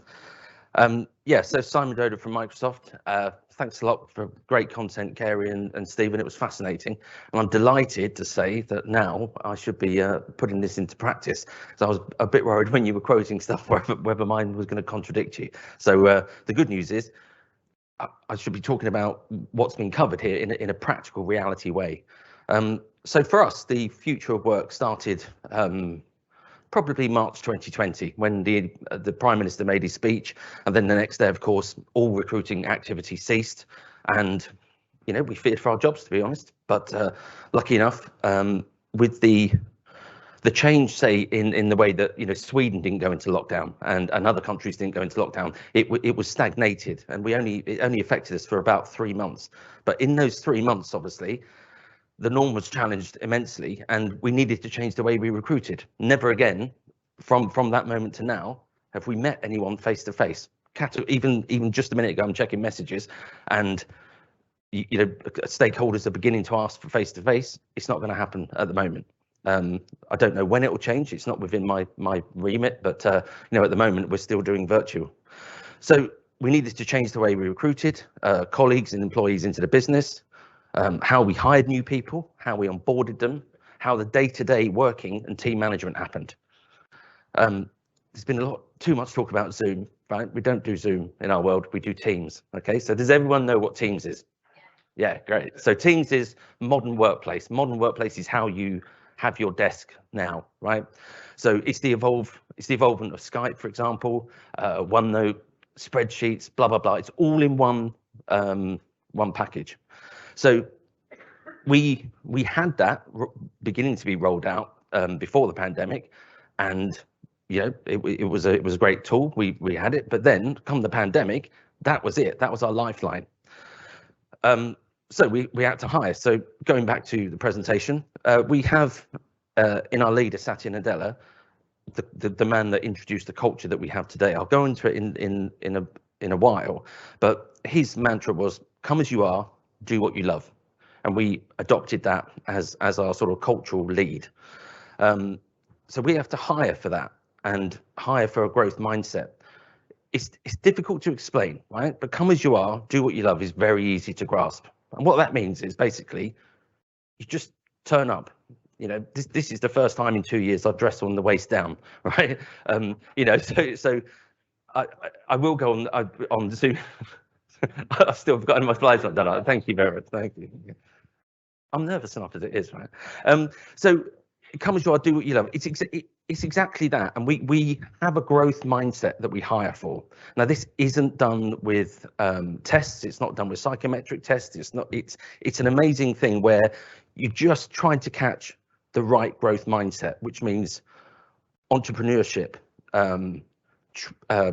customer obsessed behavior, all these mantras which make complete common sense, but actually is in the minority of people, I think, rather than the majority. Now, working with such brilliant colleagues, I find that hard to believe. But I do, when you go outside, which you are now after a couple of years, you realise that this is, the essence of my job as a talent resourcer and the whole recruitment process. So within that culture, we empower people, each employee, to in their work, to do what they do best, right? So how we did the hiring, as I've already said, was Microsoft Teams. We had to interview people through video and voice calls, and that took a lot of mind shifting and put a lot of fright on people. People, like some of your slides said, Stephen, oh, that'll never take off. We'll never be able to do it. We hired 8,000 people last year, and we're going to hire 50% more than that this year. That's a lot of people, right? And that's a lot of Teams consumption, put it that way. So what we had to do is use Teams, and we had to continue to build the Microsoft culture, but from a virtual basis. Culture eats strategy for breakfast. I think Peter Druck is the man that said that. Culture is our biggest strength. It's our biggest strength to hiring people, and it's our biggest strength to retaining staff, right? I don't have to sell the culture of Microsoft. People come to me and say, I want to work for Microsoft because of its culture. And it's fascinating. I think that comes from the people they meet. So that culture is accentuated through the colleagues, the sellers, for example, the customer facing people. But it goes right from the very, very top, from Satya Nadella down to the I don't want to say cleaner as that's the lowest role, but any role you want to talk about, even the security guards in the car park, every single person in the business has that cultural fit. So it starts right at the top. And as I said, the takeaway for today, for everybody, is culture starts at the very, very top and goes through everybody, and it starts with you, okay? You are totally responsible for it, and that is how we, as a business, manage to hire and retain people. Every single colleague is responsible. We tackle diversity, inclusion, and the mindset. Diversity is not only gender related. Diversity is race, culture, orientation, everything. We welcome it. We're extremely focused on it, and I'm pleased to say it's across the whole business. Right, we don't have to sell diversity in talent sourcing to the business, our stakeholders. Everyone's involved in it, so that's ingrained within our culture as well. And we have, I think, it's around 35 to 40% at the moment, which is above the market average, I believe. Thank you. Yeah, inclusion. It's an interesting phrase. This, what it actually means is everybody's empowered, right? Within thought processes, within decisions, and within meetings, and within process, right? It's not a case of dictatorial relationships or anything like that. Inclusion is very, very big. Everyone's included. Mindset, the culture mindset is built within the growth mindset of hiring people, right? So everyone's got a very calm mentality, everyone's got a non-conflict mentality, and everyone has this belief that, you know, you can do it, right? We can do it. How are we going to do it? Again, it's not tested. The EQ factors that you were talking about is very, very important with us. EQ over IQ all day, every day of the week. It's very, very easy to you know, look at someone, you know, look at their LinkedIn profile, right, and see they've got a degree or an MBA and stuff like that. That's an easy win for us, really easy. But when we talk to people, we have the you know 30-45-minute chat. We're listening for the EQ element of them, the growth mindset, you know, how they turn up. Right, culture as well. So we have an incredible family culture, very, very flat structured. I mean, not that I'm stupid enough to do it, but I really do feel I could pick up the Teams thing and message Saki and Adela, and I wouldn't be afraid to do it. I won't do it because I know this is being recorded, but you know, there's that feeling from wherever you are to right up the top. You can engage with people on IM, you can talk to them, you have their ear. Again, incredible. I know that doesn't translate into a lot of companies because there's that fear factor, but we don't have that, and it's ingrained in us with the family culture, flat structure. Trust as well. We have a fantastic trust mentality with working. I won't cover that too much now. I'll do that later on. But we really have that empowerment trust with people where, you know, you're hired to do a job, go and do it. Right? Don't worry, just do it. And that's what we've managed to have within that recent time. So we also have the culture with allowing to fail, which is quite a reverse psychology, that one. And I'm aware, you know, obviously aware of who I'm talking to, but, you know, allowing to fail means that most people don't fail because they've got the confidence to try new things. And if it looks like it's not going right, they've actually got the confidence to turn around and say, look, let's scrap that. Let's go back to the beginning and do this. So learning from that is fascinating. And, you know, this culture is, as I said, again, the #1 reason why I think we have the attraction that we do. So going back to onboarding then. So what we had to do is, from the moment that we offered people to the moment of their first day on the journey, we had to get their IT to them. We had to look after them, and we had to, you know, do all this virtually. We had to have the alignment of all the processes and departments, you know, HR, IT, and business all had to come together on how we're going to take these people from a yes to, but they're not even going to turn up. They're going to turn up on screen, right? So they're going to have an alias, which is an email address, and hopefully when that goes live, they're going to be at the end of the TV, right? We had to do that, and as I said, we did that 8,000 times last year. And it's remarkable how it works, and it does. I mean, it isn't faultless, but you know, we have big demands on laptops, bags, hoodies. We don't do any pens. You know, we don't have mobile phones because it's all on Teams, of course. But the alignment of all departments was a phenomenal success and a huge ask of the business. So once they're onboarded, we're very aware of let's just say we're very aware of people's well-being and the mentality that you're working for a new company, but essentially you're not.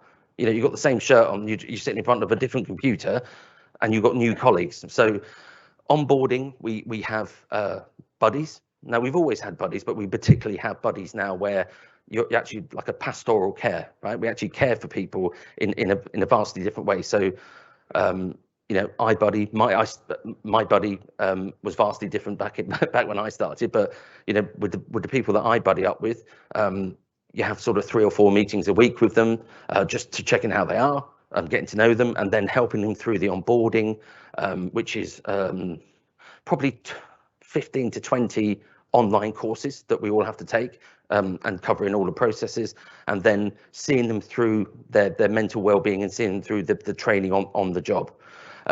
Training, as I said, again, It's done all individually. It's all done online. That was all developed in America and is ongoing. And then the career path. So one thing with not so much post-pandemic in the future of work, but one thing we do very well is you have a frank discussion with your manager about your career path from day one. And it's sort of, do you want to stay in the same job, or do you want to go into management, or how long are you here for, stuff like that. It does change, obviously, but we have a very frank discussion, and then with that career path choice, you move forward, and you have structured trainings around that, and regular annual discussions with your manager about how you're doing and how you're going towards that goal. The future of work on a day-to-day basis is now obviously very different. We have a hybrid workforce for sure. Why? Because even before the pandemic, we definitely didn't have to be in the office at all at any particular time. We were totally trusted, and if you want to come, you can, and if you don't want to, you don't have to. We don't have a 9-to-5 culture. We don't have a 9-to-5 mentality. You just do your job. Okay, it's as simple as that. There is no fear and no element of where are you and you're offline and stuff like that.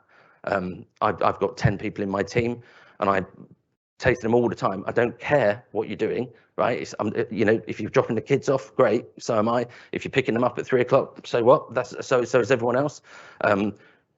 Get your job done in your own time. You've got that emotional contract, right? You know what you have to do. What we did is we developed recently, and this was done from the top from Kathleen Hogan. We developed a contract of engagement, right? So it's confidential, so I couldn't show you our one, but essentially it's common sense, right? It's agreeing how we work and setting expectations. So we discuss the no 9-to-5 mentality. We instill that in there. We make sure that everyone knows and agrees to it, and sort of says, are you happy with it? Do you know that you're not being watched? So emails, we set time for responses in a team, so that it wasn't me setting it for my team. As a team, we agreed what our cultural mentality would be towards it. We agreed on 48 hours, right? So if I email someone, I don't expect to reply in any way, shape or form for 48 hours. And as I said, I'll say again, it's not me setting that. They said, right, that's the norm, right?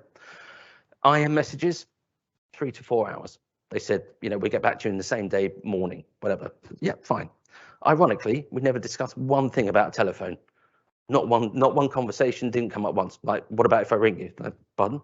Why are you going to ring me? Why?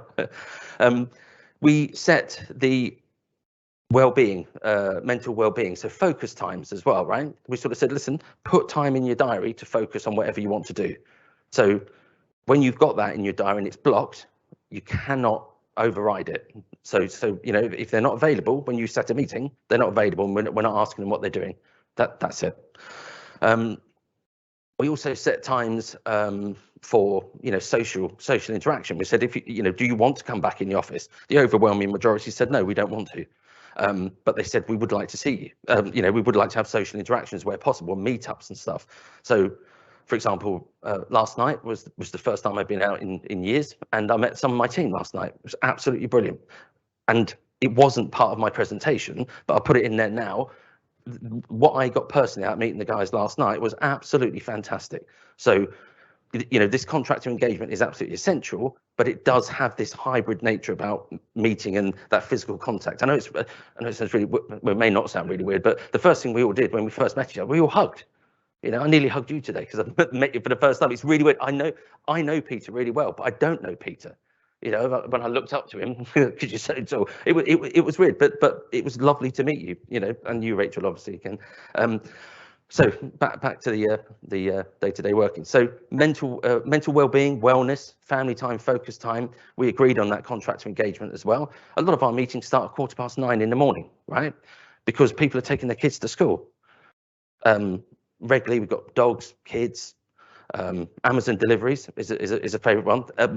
Doesn't matter who you are in the industry, right, or in the business. Hang on a minute, I'll be back in 5 minutes. So we'll wait, and they pick up their Amazon delivery, and then they come back, right? Totally culturally acceptable. Doesn't matter. Work versus reward. This was an interesting topic that was covered by by I think both of you, but the leadership element of it, we've always had this, right? And this is quite important to say. It's not a post-work thing, but it is getting really, really prominent. We were given 5 wellness days on top of our holidays. I didn't really appreciate it at the time what it meant, but it actually was brilliant, because you didn't have to apply for the days off. You literally just put, I'm having half a wellness day in your diary, and that was fantastic. We had volunteer days as well, so we were allowed to take 3 days off work to volunteer to go and help in the COVID centres or whatever, go shopping for people, do whatever you need to do. I mean, I'm making it sound like that.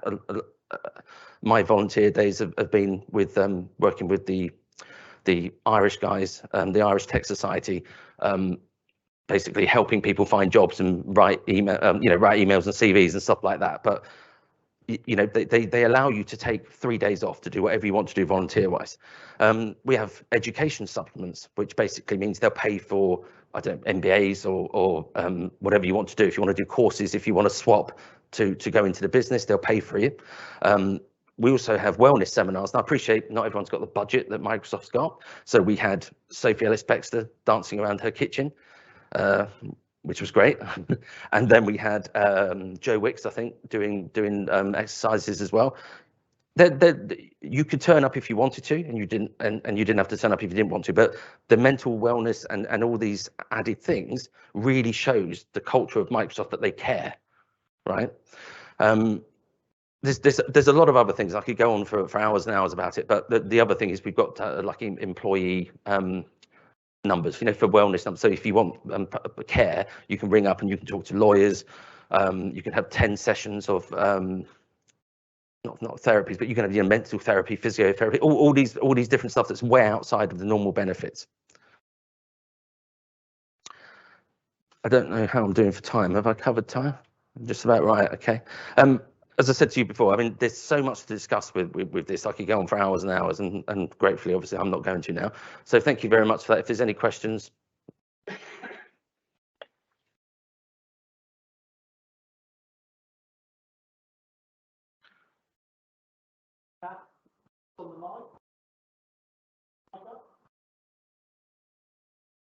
That's a trick.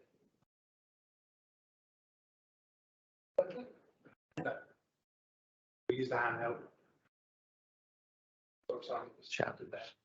Thank you. Great, really exciting to see all the great things that you're doing. I'm interested in cultural fit and how you get the measure of that from a Teams type interview. And also with so many people working remotely, how do you really, get kind of the Microsoft sort of vibe virtually? Interaction, basically. Is it regular interaction? That's the only way we can do it.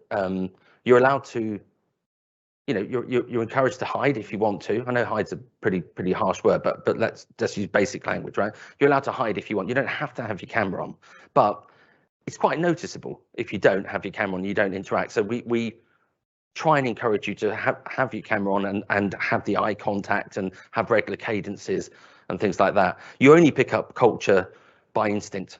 I know it's a very woolly answer, but it is by instinct, okay? And there's no tests, and I'm sure there are tests available, but we pick it up by culture. We pick culture up by instinct, really. I mean, I've been working there 5 years now, and I always say to new joiners, as soon as you know your job, when you pick up and you meet someone, you just go, bang, you're a fit. So I don't hire to any job descriptions, right? What I look for is a Microsoft fit. And I say, I'm going to have 2 conversations with you today. 1, Microsoft, yes or no. 2, the job description. If both of them are yes, great. If one of them's yes and one of them's no, then I'm going to take you and hold your hand and take you into the building and we're going to get you a job. Now, I have that conversation, and during that conversation, obviously, if I realize they're a fit, then you basically say, listen, you are a Microsoft hire, so where would you like to go and what can we do for you? So, we do that, and nowadays, sometimes you can have up to 3 offers, which is a real pain, right? We don't like it, but it is, and it's your choice where you want to go. So I know I've deviated off your question a bit, but it is unfortunately just as simple as instinct. I had a question for you as well, if I can. When we did our sort of preparation for today, you talked a lot about the way the culture is now. A lot of it obviously has come before COVID and seems to have been driven from the new CEO. Yes. So how did that change happen? Because presumably the culture before was different. So how noticeable has that transition been, and how quick was it when you changed CEO? I mean, it really is stuff of legend, right? And Satya Nadella took over, and within 6 months, the culture was different. Root and branch, 6 months. And it came from so when I first started hiring for Microsoft, starting in Germany, and no one was interested. You change your desk, don't like Steve Ballmer, don't like this, don't like that. Azure, that'll never take off. Great comments with that. It was really, really tough. Satya was there, but within that 6-month period, all of a sudden the phone started ringing in, right? It started with him. And I would say to all the CEOs out there, it starts with you. You change the culture, the trust element of it. Being chained to your desk, you don't need to be chained to your desk, but it's not a fad. It's a really hard work and a real mindset change. I've had to change some of my beliefs from my sort of like agency days, totally. But it's easy, because when you're working in that environment, you stand out like a sore thumb if you don't conform. So how dependent are you for Sachin to maintain this culture? I used to work in Expedia, so we had Dara Karashawi, who was again very different, but a really strong CEO and had great ethics, etc., etc. The moment that Dara moved across to Uber, which was kind of, he was working for us on the Friday and had gone to San Francisco on the Monday, it was more noticeable than ever that actually he was the glue for this culture. So it sounds like you've got a great culture there, but how are you ensuring that if Sachin were to move on, that is retained, and whoever comes on next is able to sustain that, bring in their own personality, but it doesn't flick to a very different culture again? I'm probably delighted to say it's not in my pay grade, right, to really answer that properly. But as an employee myself, I would answer it that I think it's an ingrained culture that has shown benefits and dividends, right? It definitely keeps me, and I'm sure I talk for a lot of colleagues, because obviously I talk to a lot of internal people that I place, and they come to me and talk to me afterwards, and it does keep a lot of people there. And I think that culture is so ingrained now so quickly that I really think it's bigger than just one man, right? I mean, I take my hat off to him all the time for how he did it, but I really think it's bigger than one man. All our leaders, in the business, in the country managers and the GMs, everybody, they've all got that fit. There isn't one person I've ever met out of the thousands of people I've worked for and done the jobs for that's any different. They don't last, and also they don't get hired. So it's sort of very, again, it's woolly, right? And I almost sort of question myself for saying it, but I think it's now bigger than one person, and it sells as well, right? We get targeted all the time, but I would be fascinated to see the stats of how many times people get asked if they want to work, in a different company. I know our culture has transferred into at least one of our very close competitors, and as this is being recorded, I'm not going to say it, say who they are, but I know it has. Simon, got a question online from Wolf Kirsten asking, does Microsoft conduct a psychological risk assessment? If no, why not? Brilliant. No, it doesn't need to.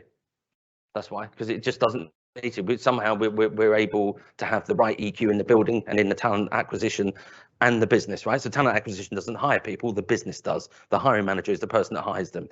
And within the process that we've sorted out, and it is a rigid process, right?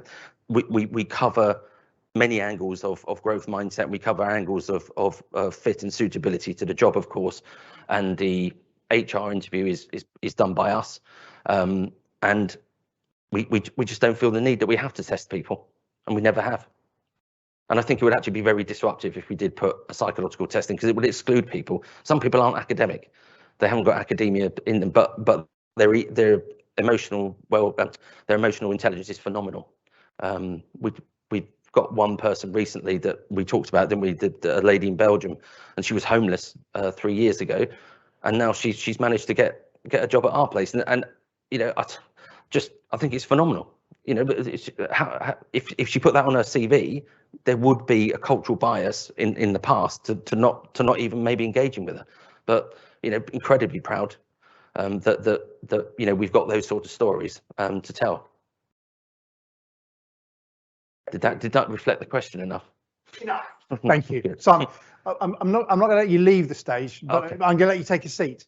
So we're just going to move the lectern.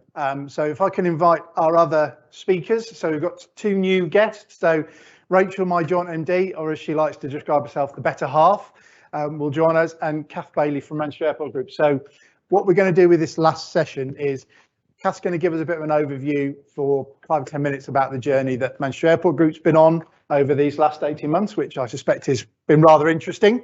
And then we're going to have Q&A for about 45, 50 minutes, and then we'll wrap up. So, Kath, over to you. Perfect. Is the mic working? Right, well, delighted to be here. Kind of welcome, looking forward to talking to the panel and getting some more insights for all of us. So really great to be here. I guess just a little bit about me and a little bit about the Manchester Airport's journey over the last sort of 18 months. So you can imagine, from an aviation perspective, international travel, it's been a bit of a roller coaster to say the least. So my background, I mean, I've been in HR for 25 plus years. Previously I've worked at Barclays, I've worked at Kellogg's, and I've worked for Avon Cosmetics. So I've traveled a lot, but I've never worked in aviation. So just about a year ago, actually, I met our CEO, Charlie Cornish. My role is Chief People Officer. And I guess at that point, we thought we were just coming out of the pandemic. International travel was restarted. Who knew, right? Who knew what the next sort of 12 months would bring? So for us, and I guess for those who don't know us, so we have 3 UK airports: Manchester Airport, Stansted and East Midlands. We also have a growing US business that sells, if you like, airport services to airports in the US, and kind of e-commerce, revenue management sort of capabilities. So prior to COVID, Manchester Airport Group was thriving. It had done acquisitions. It was looking at future acquisitions, and then everything came to a halt. And I have to say, I guess our shareholders, and we've got quite an interesting sort of setup. So we have a private equity company, IFM, who own 1/3 of the business. Manchester Council own 1/3. And then the surrounding boroughs, 9 boroughs of Greater Manchester, own the other 1/3. So from a board perspective, very interesting dynamic. Thankfully, the shareholders did invest in the business at the very start of COVID, and has obviously enabled us to continue sort of, despite sort of the lack of travel over the last few months. And I guess, really big decisions had to be made. So before I joined, there was a decision, and it was almost before furlough was announced, there was a decision made to actually do a pay reduction. And obviously our organisation is 85% in collective bargaining, so we've 3 or 4 unions that we work with. That deal was done very, very quickly, and that's kudos, I think, to the leadership team and the unions. But I think we thought, that was just going to be for that very first year. Our pre-COVID travel numbers, our passenger numbers, were around 60 million. At some points over the last year, we were at 0. On average, between 10 and 20%, versus where we were. So if I give you some figures for July, so in July 2019, we had on a sort of a weekly basis about 6.5 million passengers going through our terminals. This year, it was 1.2. So it's significant. So as you think about how you kind of manage through that pandemic, well, you've got to look at everything. So it's cost, it's looking at the way we work. There was things set up initially that were really about business resilience. So kind of gold, silver, bronze command, really making sure we could keep the airports open. We were classified as key workers. So, you know, in all the time, you know, over the last 18 months, the airports have not closed, although obviously we've had, you know, very few passengers coming through our doors. East Midlands is one of the biggest cargo airports in the UK, so clearly that played a critical role in bringing supplies in. But I think probably the most challenging stuff has been really not having enough work for our colleagues. So at the start of the pandemic, we had about 6,500 colleagues. We're currently tracking at about, we've lost about 1,500 kind of all round. And we've done a combination of, you know, voluntary redundancies, giving people opportunities to leave, career breaks, I mean, you name it, kind of the creativity, and just in terms of trying to find ways to retain people whilst reducing costs. So at certain points across the year, we've probably had 90% of our colleagues furloughed at any one time. So that first year coming through was very tough. And it became interesting this year as we started, you know, as international travel sort of restarted, and we had to think about, again, right-sizing the organisation, and again thinking about how we create a framework that will save jobs for the future. So, you know, the relations with our unions have been absolutely critical in terms of, you know, getting through this. And we've ended up with this year a second pay agreement. So, you know, this is 2 years of no pay increase. This is 2 years of actual pay reductions. So we built some flexibility into what we did this year so that we could obviously roll up or dial up, dial down, dependent on volumes. We've really had to sort of dig deep from a resilience perspective to kind of keep connected with our colleagues. So you imagine some of our colleagues had not been in the airport for over a year. And then you had a cohort of people who've been keeping the airport open, really kind of working, you know, quite long hours, and obviously sort of taking the pressure of the rest of the organisation. So well-being and resilience has absolutely been high up on my agenda. We did our very first well-being survey in April. And given the fact that we've stayed connected with colleagues on furlough, but many of them on furlough for many months, I wasn't quite sure what response we'd get to the survey. We got a 50% response rate. Now, in my previous world, I guess I would have been disappointed with that. Given where we were, I actually thought it was a good sample. Kind of overall well-being was tracking at about 62% across the total group. And there were sort of really different camps of issues. So for those who had been furloughed, as you can imagine, it was all about actually they were feeling disconnected from the company. They wanted more contact with their line manager, and they clearly were worried about job security. You know, understandably, if I've been out of my workplace for a year, does that mean they don't need me in the future? So that was kind of one theme. And then predominantly for our office-based staff, it was a lot about how to get that work-life balance, all the things we've talked about today. We literally moved to Teams, literally in the space of 3 or 4 days, working with our partners at Microsoft, and it definitely kind of saved what we needed to do. We now have definitely a cohort of people who are very comfortable working at home and want to continue with remote working.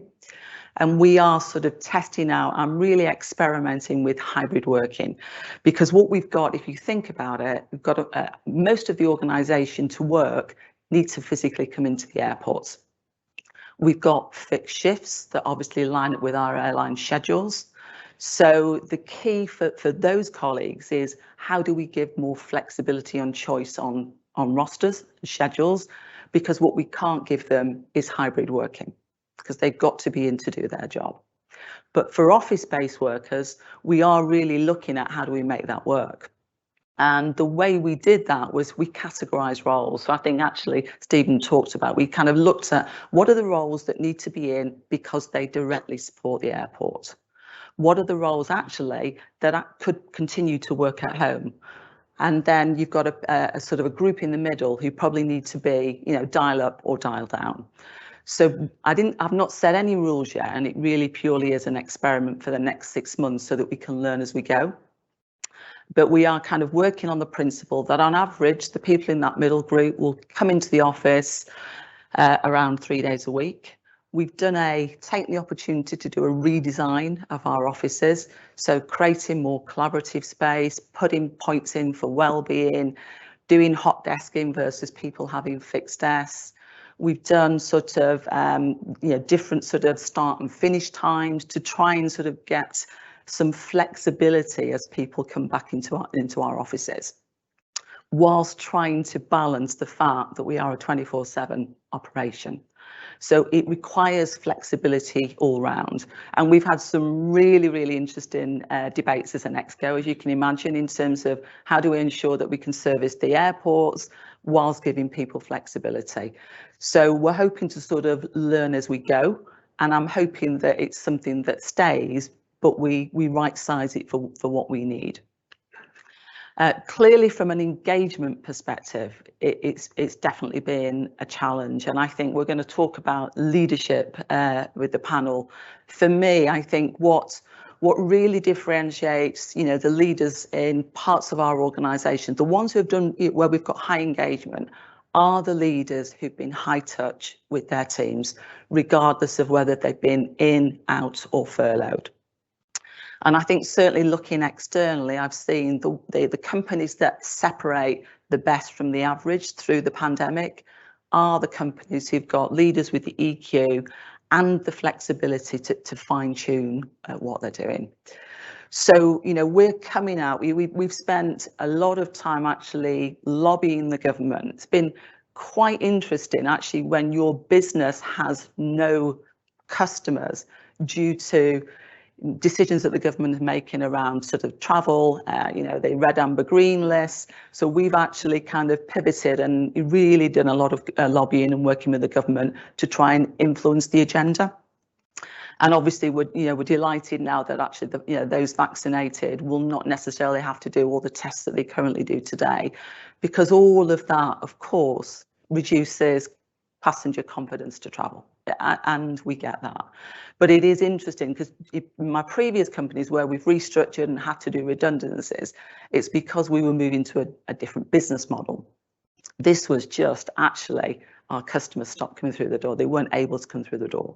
So that's been a really interesting sort of pivot in terms of how do you think about things in a different way, and how do you still keep the organisation engaged when they're asking questions like, are there going to be more redundancies, Kath, because we've still got the airports are still too quiet. And then of course you add in all of the COVID safety measures that you have to put in. So definitely a roller coaster for us. We're coming out and we're talking about recovery.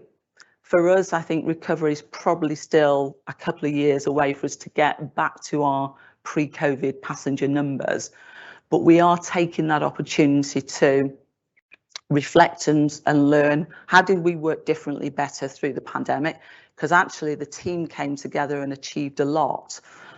So there's a definite sort of cultural sort of evolution that we're looking to do, and actually we're bringing together in a couple of weeks time the top sort of 70 leaders to talk about our insights, our learning, and how we move forward, and how we give people reason to believe that aviation is still a great industry to be in, and actually you can still grow and learn.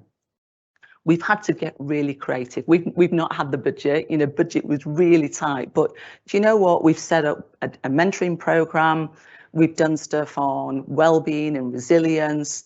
We didn't have Sophia Ellis-Bextor, but we did have our fire guys kind of doing some sort of yoga and sort of aerobic sessions. So we've used Teams to kind of bring people in on that. And I think it really shows actually what you can do without actually spending a lot and still having big impact. So I think it's really big. We've been really creative about how to do that. So much more to come, and hopefully, a bright future as people start to travel more. I think obviously last few weeks we've certainly seen some uptake, but definitely kind of a lot of lessons learned, and I think we'll be a better, stronger airport coming out of this. So that brings us to, I think, then the topic in question in terms of leadership, and I guess the types of leaders that we need you know, to bring people through and, you know, I guess energize people following the pandemic. And Rachel, if you don't mind, I wouldn't mind coming to you first of all. So obviously you're working directly with a lot of clients. What changes have you seen in terms of what organisations are looking for from a leadership perspective? Is it changing? It is. Thanks, Kath, and thanks for the introduction that you gave. It was fascinating. And yes, I think the simple answer is yes. The needs in leadership are definitely changing, and we're seeing that through our global client base. And I think it's been echoed a lot today already in terms of EQ. We've heard that name or those two letters so many times today. I think it's going to be fascinating in terms of how businesses organise and structure themselves going forward, because we talk about the need for empathetic leaders and for leaders who can have high touch points and who are very people centric, because we've got this dispersed workforce which isn't going away. And yet there is still a big need for technical expertise and innovation and deep subject matter expertise. So how are organisations going to actually evolve to have both of those skill sets? Because they're not necessarily, or the people, the lucky people that can combine both sets as a percentage of human nature is not actually that big. So I think there's going to be a huge shift from organisations looking at how they get the market innovation leadership and then the human leadership, and how does that come together? So there is a real urgency in coaching, where coaching can be, and the shift to remote working, I think, has really brought that out, the high touch leaders and so on. But I think that's what we're seeing our global clients really trying to grapple with at the moment. Thanks, Rachel. And Cary, you touched on it a little bit earlier in terms of how do we prepare future leaders to lead differently. So, you know, you talked about we kind of focus on more the academic side of things. So what would you change in terms of kind of preparing future leaders now to lead? Because I guess, you know, the uncertainty, the unpredictability is only going to continue, isn't it? You know, it's a pandemic now, but it was something different in the future. Well, it's what Rachel said, I think, is quite important. You know, if we really think of it logically, I'm wondering if a pyramidal system that we have is really the future. So for me, you're a good engineer. You're a really good engineer, but to get the status and more money, you have to climb the greasy pole, right? And that means you go into a job. A really good classroom teacher has to try to go for head teacher. I'm wondering if we have the wrong structure in the first place. In other words, Rachel's right. We need people who are good at engineering, but they shouldn't have to go into management. If they don't have the personality to do that, why do we have this system? Why don't we have that system? So that you could earn as much as the CEO by being the best engineer. Why can't you be the best teacher and earn what the head teacher earns? And I have a feeling if it was me, I start to think that way. I think because otherwise we're still going to have the same system. The leaders you're going to get are not necessarily going to have both those skills they need, which is the people skills and the technical skills.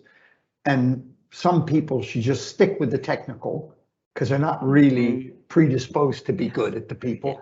Some are trainable, so they may not be predisposed, but are trainable. But I still think there's a big chunk of people just shouldn't be put near people. You know, they stay in a room, they do the good job as a technical person, but get paid well for it. And until we start rethinking the workplace that way, because I think we're going to have trouble getting people who have both of them. Personally. And so I would reorganize it that way. I think about doing it that way, but that's a big challenge for HR. That is. That's a really big challenge to say to senior leaders, guess what, guys and gals, you're not going to be earning all the big bucks you earned before, 25 times what an average worker earns. We're going to pay you less, and we're going to distribute some of that money to people who have good technical skills. I mean, it's a real rethink, you know, a reset. I think part of the problem is that a lot of organisations, bigger ones, are locked into this through job evaluation systems. Where points mean prizes, basically. So if your job size is bigger, according to job evaluation, it means you're taking on responsibility for budgets, people, and so on. And the more points you accumulate as part of your job, the higher up that greasy pole you go. And obviously, technically we're supposed to only talk about posts, but actually a lot of organisations conflate posts and people. So one of the problems is we've got job evaluation, which rewards that. Although I did a bit of work with the safety regulation group of the CAA, for example, a few years ago, where they had job families driven by job evaluation. But the big market outlier for them was test pilots. You know, test pilots could command massive amount of money in the open market. So they basically introduced a system of market supplements that meant that test pilots were being paid, you know, massively higher wages than the job evaluation system would allow. But it meant they were on a parallel career path. It meant they didn't have to do any people management. They were rewarded for their technical skills. They found a place in the job family system that reflected the demands of their jobs, but market supplements had to be paid in order to get and retain them. So there are mechanisms within current reward systems that allow people who have those detailed and very specific and scarce labour market skills to be rewarded for their technical skills and not have to burden them with people management stuff. So that's one way through it. I mean, I just can come back to the wider issue of leadership, because I think the research on this tells us quite a lot about what works, and there's loads of research about, you know, what is it about leadership in high performance organisations that seem to make a difference. And actually, at one level, it's not that difficult. I mean, we all sort of know this instinctively, it seems to me, but I've just made a list here of the things that the research is saying. A good leader in those circumstances, in a high performance organisation, they secure resources for their team. They skill people up and they provide ongoing coaching and mentoring. They have a consensual approach to get clear goals and objectives, so everyone's clear about what they're doing. And then they back off. They give people space, they trust them, they give them autonomy, they give them discretion. And then there's a sort of loose, tight element to it. So they're backing off, but they're staying close to monitor people's well-being, to stay in touch. And they don't just ask, how are you? Because if you just ask, how are you? The answer you're going to get is, yeah, I'm okay. I'm okay, yeah. And I spoke to a CEO of a smallish organisation recently who said that what she does when she has one-to-ones with her direct reports, instead of saying, how are you? She says, tell me one thing at the moment that's giving you loads of frustration as a barrier, and one thing at the moment that's giving you high energy in your job.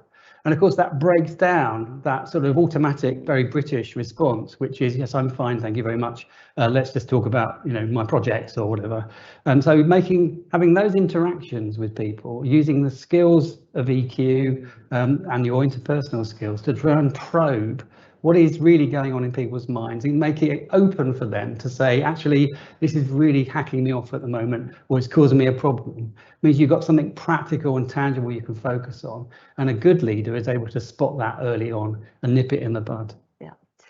So what do you see as the barriers? Because I mean, actually, the way you just summarised it, there you go. Yeah, that all makes sense. What are the barriers? What gets in the way for leaders? Well, I mean, there's a little bit about, you know, not all leaders, you know, want to be leaders, and, you know, are they in the right job and they're just a technical expert? I think that some leaders are sort of whipping boys or girls. They're what you might call the squeeze middle. And one of my colleagues at IS have been writing about this quite extensively. You know, that actually managers, particularly line managers, are caught. You know, they have pressure from below, from their direct reports, they have pressure from above. Sometimes if they're dealing with suppliers or collaborators or the market, they've got pressure externally. And we don't really consider that line managers, some of them at least, are human beings, that they have psychological needs as well. Their well-being is as much under threat as employees. So the danger is that we say to line managers, you're not doing your job properly, you're really bad, you know, you shouldn't have people management responsibility, and that's completely understandable, but we need to support them. And at the moment, it's partly about doing all the things Cary says and making sure that people are suited to and are positively disposed to managing people, but they need support. And we can't get them to flip overnight to suddenly become empathetic if they're not. And partly that's because historically, in some organisations, we rewarded people for whom being kind is seen as weakness. Yeah.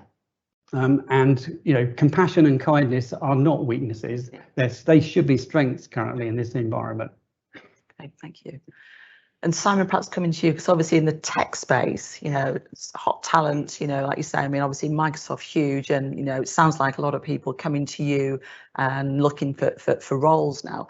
But from a leadership perspective, how do you develop leaders in Microsoft? Because you've got lots of sort of technical experts, and, you know, do you have a sort of twin track, or, you know, professional and technical? Or yeah, I mean, culturally, there's a very set methodology, which is basically how you turn up, right? You have a role, and they're very mindful of the fact that if you turn up and you're miserable, aggressive, that culture is going to go through your team, and you're going to unsettle people.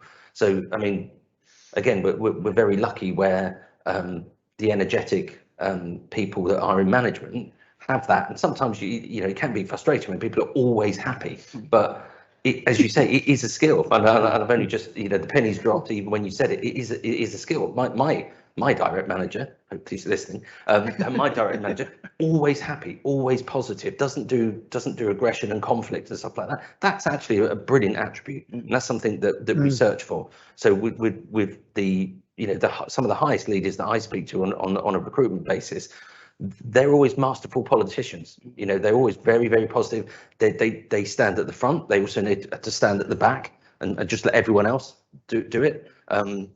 There's not a massive culture of you know, look what I've done. It's all team. It's all we, right? It's all we, and that's how leadership's developed. And we have countless courses. I mean, you know, we have a program all the time. So I set aside an hour or two a week where I'm doing all my management training and leadership courses, and it's all probably developed by you, but it is all about the mindset and dealing with different conflicts and having that positivity. You know, a number of years ago, I went to Japan and spent about a month there. Well, I've been there several times. So I go there and they say, would you like to go see, this was for Japan Airlines, would you like to go see company? I said, yeah, I would like to go see it. And I discovered something I couldn't believe, because Japanese managers, they're the opposite of Anglo-American, which is be decisive, make decisions. Managers there from shop floor to top floor are the listeners. So they listen to their group, the group inputs all their decisions, and then what they do is take it to the next level. So their job isn't to be decisive. They don't come in with ideas. That they're not perceived to be people who should be, you know, command and control. I'm in charge here. I got good ideas. I'll discuss it with my team, but then of course, listen to them, but then don't take into account what they said. It's the totally opposite. I thought, wouldn't that be nice in Anglo-American culture or Western European culture to be able to do that? I'm not sure we're capable of it, by the way, but you know what I mean? It was such a kind of different role to be a listener, to take into what people have to say, really take it in. Kindness, really critical. And those kinds of things are usually never, when you're promoting somebody to another manager, are they taken into account? Oh, this guy's a really kind guy. Look at his labor turnover. I mean, nobody leaves him. I mean, he's really a lovely person. You have to have a likability, don't you? You have to have a likability factor within the I think you do. Yeah. Well, and it's authenticity as well. Yeah, being an authentic. If you can fake that, you're going to do really well. Americans do that quite a lot. Have a nice day as a concept. But that's the political. Nice day. They don't really mean have a nice day. That's the politician element. Yeah. That I think some of our senior leaders have, because they can't be that positive all the time. They've got to be normal people. They've got families and you know, deliveries turning up in the middle of things. You know, they're normal people. Yeah. You know, they've got telephone number, salaries, but they're absolutely the same people as you and me. And I think it's masterful. You know, that's the biggest thing I think the pandemic's brought, is that ability to be authentic, because we were all, if we weren't on front line, we're all on the same boat, weren't we? And the door goes, your dog barks, your child screams, whatever, and we're all seeing into each other's, well, till teams brought the brilliant backgrounds anyway, we could all see into each other's kitchens. So I think that was a great leveler in that sense, and that made the kindness piece, which we all had to do, but all of a sudden it was real. It wasn't suddenly a fake kind of, oh, we've been told to do this on a course. It was there, and if we can all keep that as we carry on through this next phase of whatever normal's going to be? I think that's critical. Will we keep this? Yeah. Because we heard, people used to come in on Zoom calls or Teams. Sorry about that. I better say Teams. By the university mentioned does Teams. All right. Most of the organization, CIPD does Teams, by the way, just to make you feel better. But you get the message. And what you did is you started to learn about human beings, didn't you? Their kids would come in, or I'd say, I really feel low today because my wife's got COVID and she's in the other, we have to isolate her off. I mean, you heard stories. My father died of it, or really unbelievable stories, didn't we? Something we were all together on. I wish we could hang on to that. I don't know if we will or whether we'll go back. Well, there's a phrase. Roles. There's a phrase from counselling, isn't there? It's confident self-disclosure. That managers have actually been able to reveal a little bit more about themselves. On Teams calls we have Teams as well. Our director is often sitting in the background with his washing hang out on on a dryer, or he's got his pajamas on, or whatever. Those sort of things would never happen before.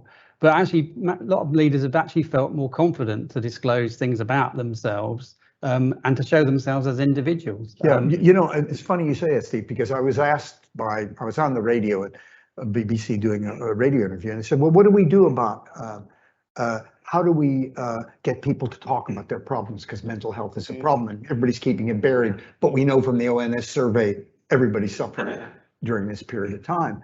And is the answer just to listen? I said, no, I think the answer is for a line manager to, if you want other people to open up, you better. Yeah. In other words, we're all human beings in this room and online. If we open up, other people will. But if you stay close, if you just say, well, what's your problem? Oh, really? Oh, yes. It's nice to ask them. But the more I say things like, well, my daughter's had COVID, she's been extremely ill, and I'm worried about long COVID, and she's got 2 young kids, she's a single parent. That actually is my case, and so she'll be a short period of time, I hope. She's still doing it. So, if you say that to somebody, then maybe they're prepared to open up and tell you more. The more you just play the role of being interested in them, an active listener, it's not going to work. You give them permission to vent it themselves. Exactly. You also get to know their family, like over this year. And dogs. Yeah, dogs and the art of delivering a cup of tea behind them and putting it on the desk. But so when I have my one-to-ones with my guys, it's sort of, how's Debs, how's the kids, how's the dog and stuff like that, and the baby and stuff. And as you say, you do have that wellness chat, and you're actually interested as well. But as I say, it is a fascinating thing, and I hope it does continue. And I really love to say I think it will, because it's authentic. A lot of our leaders, in the GTA function, for example, you've seen their kids. They come and sit on their lap during the calls. It's totally acceptable. Yeah. And it humanises them. Yeah. Yeah. And I think, like you said, I think the authentic leadership's the key thing. We did some resilience training, and we did a sort of a set for leaders and a set for colleagues. And in the leaders, we were talking about bringing yourself in. So I opened up, and at the time, actually, my dad was very sick, and I thought, should I say it? And I thought, well, actually, I'm going to do that. And it was a bit emotional. But then the comments I was getting, on the side, people just saying, same here, I'm having that. Yeah. And it really opened up the conversation, but use that vulnerability to do it. And for me, I was thinking, trying to set the right tone for the workshop, but actually it was probably the best thing I could have done. It wasn't by design. I just thought, actually, I'm just going to do that. Yeah. And it really made a difference. And the number of people then reached out to me and said, I'm sorry to hear about your dad, and I'm having a similar situation. And you somehow get then that personal connection. It's massively important. Yeah. I just like a little shout out for my friend Professor Gareth Jones, who we very sadly lost earlier this year in a tragic accident. But he wrote 2 books which I think are really interesting, which are really relevant. And one was called "Why Should Anyone Be Led by You?" So it looks at it from a sort of followership perspective. And I think that's a really good question these days. And the current environment should put that in sharp focus. And another thing he wrote was about how leadership should work in organisations full of really clever people. 42% or so of the UK economy is the knowledge economy. People aren't going to just jump when you tell them to jump. You need their consent, you need their buy-in and so on, and that requires a different style of leadership. And what he was talking about there was, if you've got a whole bunch of clever people, you can't just have a control and command and control approach. You need consent, you need to persuade people, you need to tell them a story, have a narrative about what the organisation is trying to do, and give them a sense of meaning and purpose and all those sorts of things. And actually, if you do that, you engage them far more. And they have a stake in what the organisation is about, and they will be resilient and have stickability during periods of uncertainty or change. So I think there are some really important things, about leadership and how it's evolving, which have gone in parallel with the pandemic, which we need to hang on to when we come through it. Yeah, I think there's a chance that we might be able to hang on to it, actually, because we're talking now that we haven't gone back to the old ways we haven't even figured out what today is, and that's the point, isn't it? We're still experimenting. So while we're experimenting, we have to talk about it. And I know Peter and I mean, we were lucky, joint MDs, we could at least talk to each other as we were figuring stuff out during the pandemic itself, but we still are now. Everybody in the room, all the organisations are. Is it 1 day a week? Is it hybrid? Is it this? Is it that? And there's the opportunity to talk through with your colleagues, with your teams, with your business, and show that humility and show that thinking, that transparency of it's not command and control and we've got all the answers overnight. And Goldman Sachs, they may well end up paying for that command and control, because you can see already their brand might be well known, but is it strong and desirable anymore? I would be surprised. And bankers might want to come and work for Goldman Sachs to get it on their CV, but the tech guys that they rely on so enormously won't, because they'll be going to Twitter and to Microsoft. It also conveys an image as well. Say you're a company like Goldman Sachs and you say you have to be in the office, and say you decide you want to work for them just to put on your CV for 2 years, which by the way, they did pre-COVID anyway. People didn't work long because of the long hours culture and everything else that they had. But then that would identify you. It no longer is a positive necessarily. The organization, once it goes out and says, we want to do this, you must be in, you must do that, and you go work for them, it might end up not a positive for them if they in their long-term career. I think he's just he's rat in the moment, hasn't he? He's just had his Gerald rat in the moment when saying that, because it's devastating. Yeah, it's a brand. You have a brand and you're starting to change your brand out there, and you've got to be very careful as an organization how you do that. Yeah. And it's interesting, because I think certainly in the conversations that we've been having around hybrid working, and we've obviously got a dilemma, we've got an operational part of the business that's 24/7 and therefore fixed shifts related to airline schedules, and then office-based staff where we are experimenting. And probably the key things have been that people want flexibility and choice. So they're not saying actually they don't want to come back in. They just want to choose when they come and why they're coming in to do that. So we're sort of changing that conversation to come in with purpose. So actually, if there's a team meeting and you need to collaborate, you come in and do that together, versus having half and half, on Teams or in the room. We've put some guidelines in and said, actually, if not everybody's in the room, do Teams. Because then actually it's from an inclusivity perspective, it's much better. But actually kind of think about your day and your week. And we've had people saying, well, I wouldn't mind Tuesday, Wednesday, Thursday in the office and, Monday, Friday at home. And we've said, let's not do fixed days. Let's just literally see how this plays out. And we may end up in a rhythm, and this sort of, deferred start and finish times, I think will help. When we've said, let's do, 10 till 4 for meetings, kind of broadly, kind of core hours. Interestingly, I think you were talking about the Wellbeing days. I think that we've sort of said, actually, we've been doing Wellbeing Wednesdays, but every month having a day where actually there are no meetings other than it's the wellbeing, volunteering or something like that. And I think those things start to matter. Swedish companies have been doing that for 20 years. They're called mental health days. They don't call them well-being days, but you just call up and saying, instead of saying there's leaves on the line and I can't get in, or some excuse that a lot of people give because they want to stay off, they just call up and say, I'm just having a mental health day. I just need a break. I feel burned out. The irony is as well, of course, if these wellbeing days have landed brilliantly, but I didn't take 30 days off. I probably only took 15 days off last year. So it's not a case that I think Microsoft lost productivity. because I don't think people took their holiday or do take their holidays anyway. I think that's a cultural thing. But the masterful way that they gave you 5 wellness days, and what they probably said is use 5 days of your holiday. But it wasn't actually. I don't think anybody I know took 30 days off. So trying to pivot the conversation to a more future focus then, what, you know, if I think about succession planning for leaders particularly, you know, what's the right time horizon? You know, we kind of look, you know, 1 to 2 years out, is it 5 years out, is it beyond? How do we build that sort of pipeline for the future? And what do you think is the right time horizons? I don't know if it has a particular view on that. I think it depends on the business. Yeah.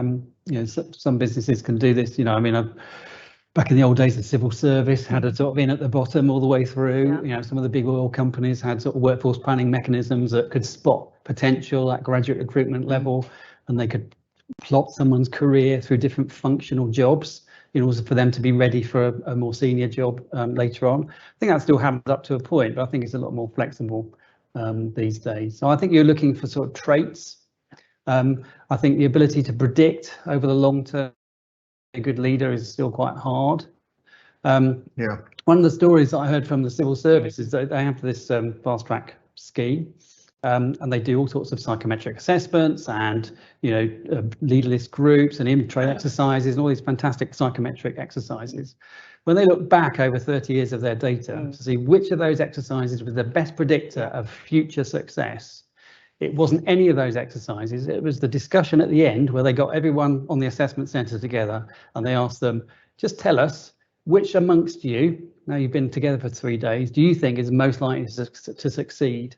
And it was that peer assessment that was the best predictor of future career success. That's probably the likability and things like that, things you don't even think about. Yeah. It's not the career thing that you're doing. Back to character, you know? And yeah, absolutely. Yeah, the character stuff. Yeah. As a psychologist, I would say that. It's the personality things, people you like, who listen to you, who don't do command. But it's also people with a harder edge, people with persistence. Yeah. You know, people who may be achievement oriented, but absolutely. do it with a personality. Yeah. With a soft, with a glove on a hard hand. Yeah. But that's the way they do it. I mean, we have a very open conversation about this, and we sort of give the time limit at like 4 years, right? So a year to get into it and a 3-year plan to execute, and then you can move on with no problem. And it's very openly discussed. So some of the leaders that we've discussed their succession with, when they're coming up to 4 years, it's a conversation that's very open and had. So applying for roles internally is not frowned upon in the slightest. It's totally acceptable. One of the risks of doing it over too long a term is that you end up baking in an assessment of someone's potential that stays with them, and doesn't give them a chance to change or a chance for other people to come in. So succession plans that, you know, almost anoint people as high potential, it's called the Crown Prince syndrome, mean that people focus on looking good rather than performing well as they go through the system. Yeah. And that happens early too. It does. Way too early. And it can exclude women, particularly if they're taking career breaks. So it's not a particularly diverse or inclusive approach. So the danger is that you're making a sort of long-term bet on someone who shows high potential when they join the organisation or in the first 2 years. But it's not a very flexible approach. So I think we have to have a more dynamic definition of what succession and potential. But that's what they do. Unfortunately, almost all organizations at a young age pick the people they think are going to. And let's see how people develop. And the thing about gender is really, really critical here, and ethnic minorities as well. I mean, you know, we just have to be more fluid and let it develop. And bringing people in at critical career points as well, rather than just kind of a and also to get that job that's in the middle might be different than the job that's in the next one up and the next one. It requires different personality traits as well, a match between the person and the job. Thank you. I think Peter is waving at us, so I think I've been waving for a little bit. Oh, Sorry. sorry. We're going to do one or two questions off the live stream, and then let the live streamers go, and then we'll do a couple more questions in the room, and then for those in the room, we are feeding you downstairs at the Laureate restaurant. For those that can stay, appreciate not everybody may be able to. So do you want to fire over the All right, online question then. Jalal is pretty much open to everyone on the panel, whoever wants to answer. What's the new approach towards well-being from companies? What's the new approach? Okay, well, I think it's the strategic approach. Have it at the top of the agenda. Incidentally, Microsoft, it happens to be in my national forum, by the way, as it transpires. But I think that's the new approach is not to do bean bags, ping pong tables, sushi at lunch, and mindfulness. Yeah. It's not about that. Fruit and That's the Pilates. new approach. That's the old approach. Yeah. Low hanging fruit, isn't it? It's the fruit and Pilates approach, and I think Dr. Paul Litchfield from used to be chief medical officer of BT coined the phrase fruit and Pilates to basically mean seeing well-being as an extension of your staff benefits. And if it's a staff benefit, you don't measure outcomes, you measure take-up. You're not interested if you offer gym membership, whether or not that makes a difference to people's well-being or their attendance. You just measure how many people go, and that's the wrong way. The uncomfortable answer to the question is it means embedding this much more systemically in the way we manage people at work. So well-being isn't a separate initiative. Well-being comes from the intrinsic content of the job, how you're led, the extent to which you have a psychological connection with the organisation. And whether as a business you're able to deliver good quality work for people. Good old Frederick Hertzberg, remember him? Oh yeah. He said, if you want people to do a good job, give them a good job to do. And that's absolutely on the money. And that should be the core principle of our well-being strategy going forward. But there is no one size fits all. No. So for one organization, the strategy, take the construction industry, for example. I work with one of the big construction companies. I have worked with them. And one of the problems they had is they said, we're doing all this strategic stuff about line managers, about flexible working. They were doing all this kind of stuff. And they were an organization of, say, 7,000 employees. But they have 100,000 supply chain employees that they employ. Yeah. They said, if we just do it for us, and we're building a huge £1 billion building, and the supply chain lets us down, the small SMEs that work for us, the painters, the electricians, the rest of it, who we bring in, then it's going to fail, and we're going to all be in trouble. So we have to go down the supply chain. So that's novel. We have to think it through. But it is a strategy rather than the low-hanging fruit. I'm doing some work with John Lewis Partnership. We've got a thing called the Better Jobs campaign, which is partly about their own employees, but they're explicitly rolling out to their UK suppliers. So they're saying we have a template of what good work means, and it includes well-being. And if you want to be one of our suppliers, we'll work with you to develop along these criteria for good jobs. And it's been so far very successful, and they're looking to roll this out with their suppliers in India and China. So what they're saying is we've got a proactive, positive message about what well-being, good quality work, staff development. Because we've done it internally. Exactly. Now we're going to. If you want to be a supplier, then supply chain. And it absolutely has to go beyond the boundaries of the organisation. Yeah. Yeah. One more piece, did you say? Final question online. Have you observed any effective strategies or organisations are applying to any of the challenges you've raised? Everything you just said. Well, yeah, a lot of them are. I mean, the good news is even pre-COVID, they were starting this. Yeah. And yeah, exactly. I mean, if you take, for example, BP on mental health, the CEO of BP has outwardly said he had depression during his life.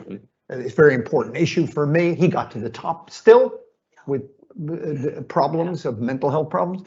Antonio Herrera at Lloyd's Bank. In fact, it wasn't the science that changed the organization. It was the top people admitting that they had problems in their life. And believe me, we very purposely put it into all our meetings as well. On the agenda, it's mental well-being. You remind them and ingrain it in them that it's okay. Talk to me. Do you know the phone numbers? Do you know that you can talk about it? So it's changed from a personal taboo. In some cultures, it's a bit like, you know, with British people, they very stiff upper lip. You know, you don't talk about it, but that taboo has been dropped, and you're allowed to talk about it. Yeah, and I would say it's not a one size fits all, even within one organisation, because I've got very diverse sort of colleagues who need very different things. So a much more segmented approach, I think, is the way forward. But it's positive. Let's be positive, because to be honest with you, it's not the odd organization that's doing something.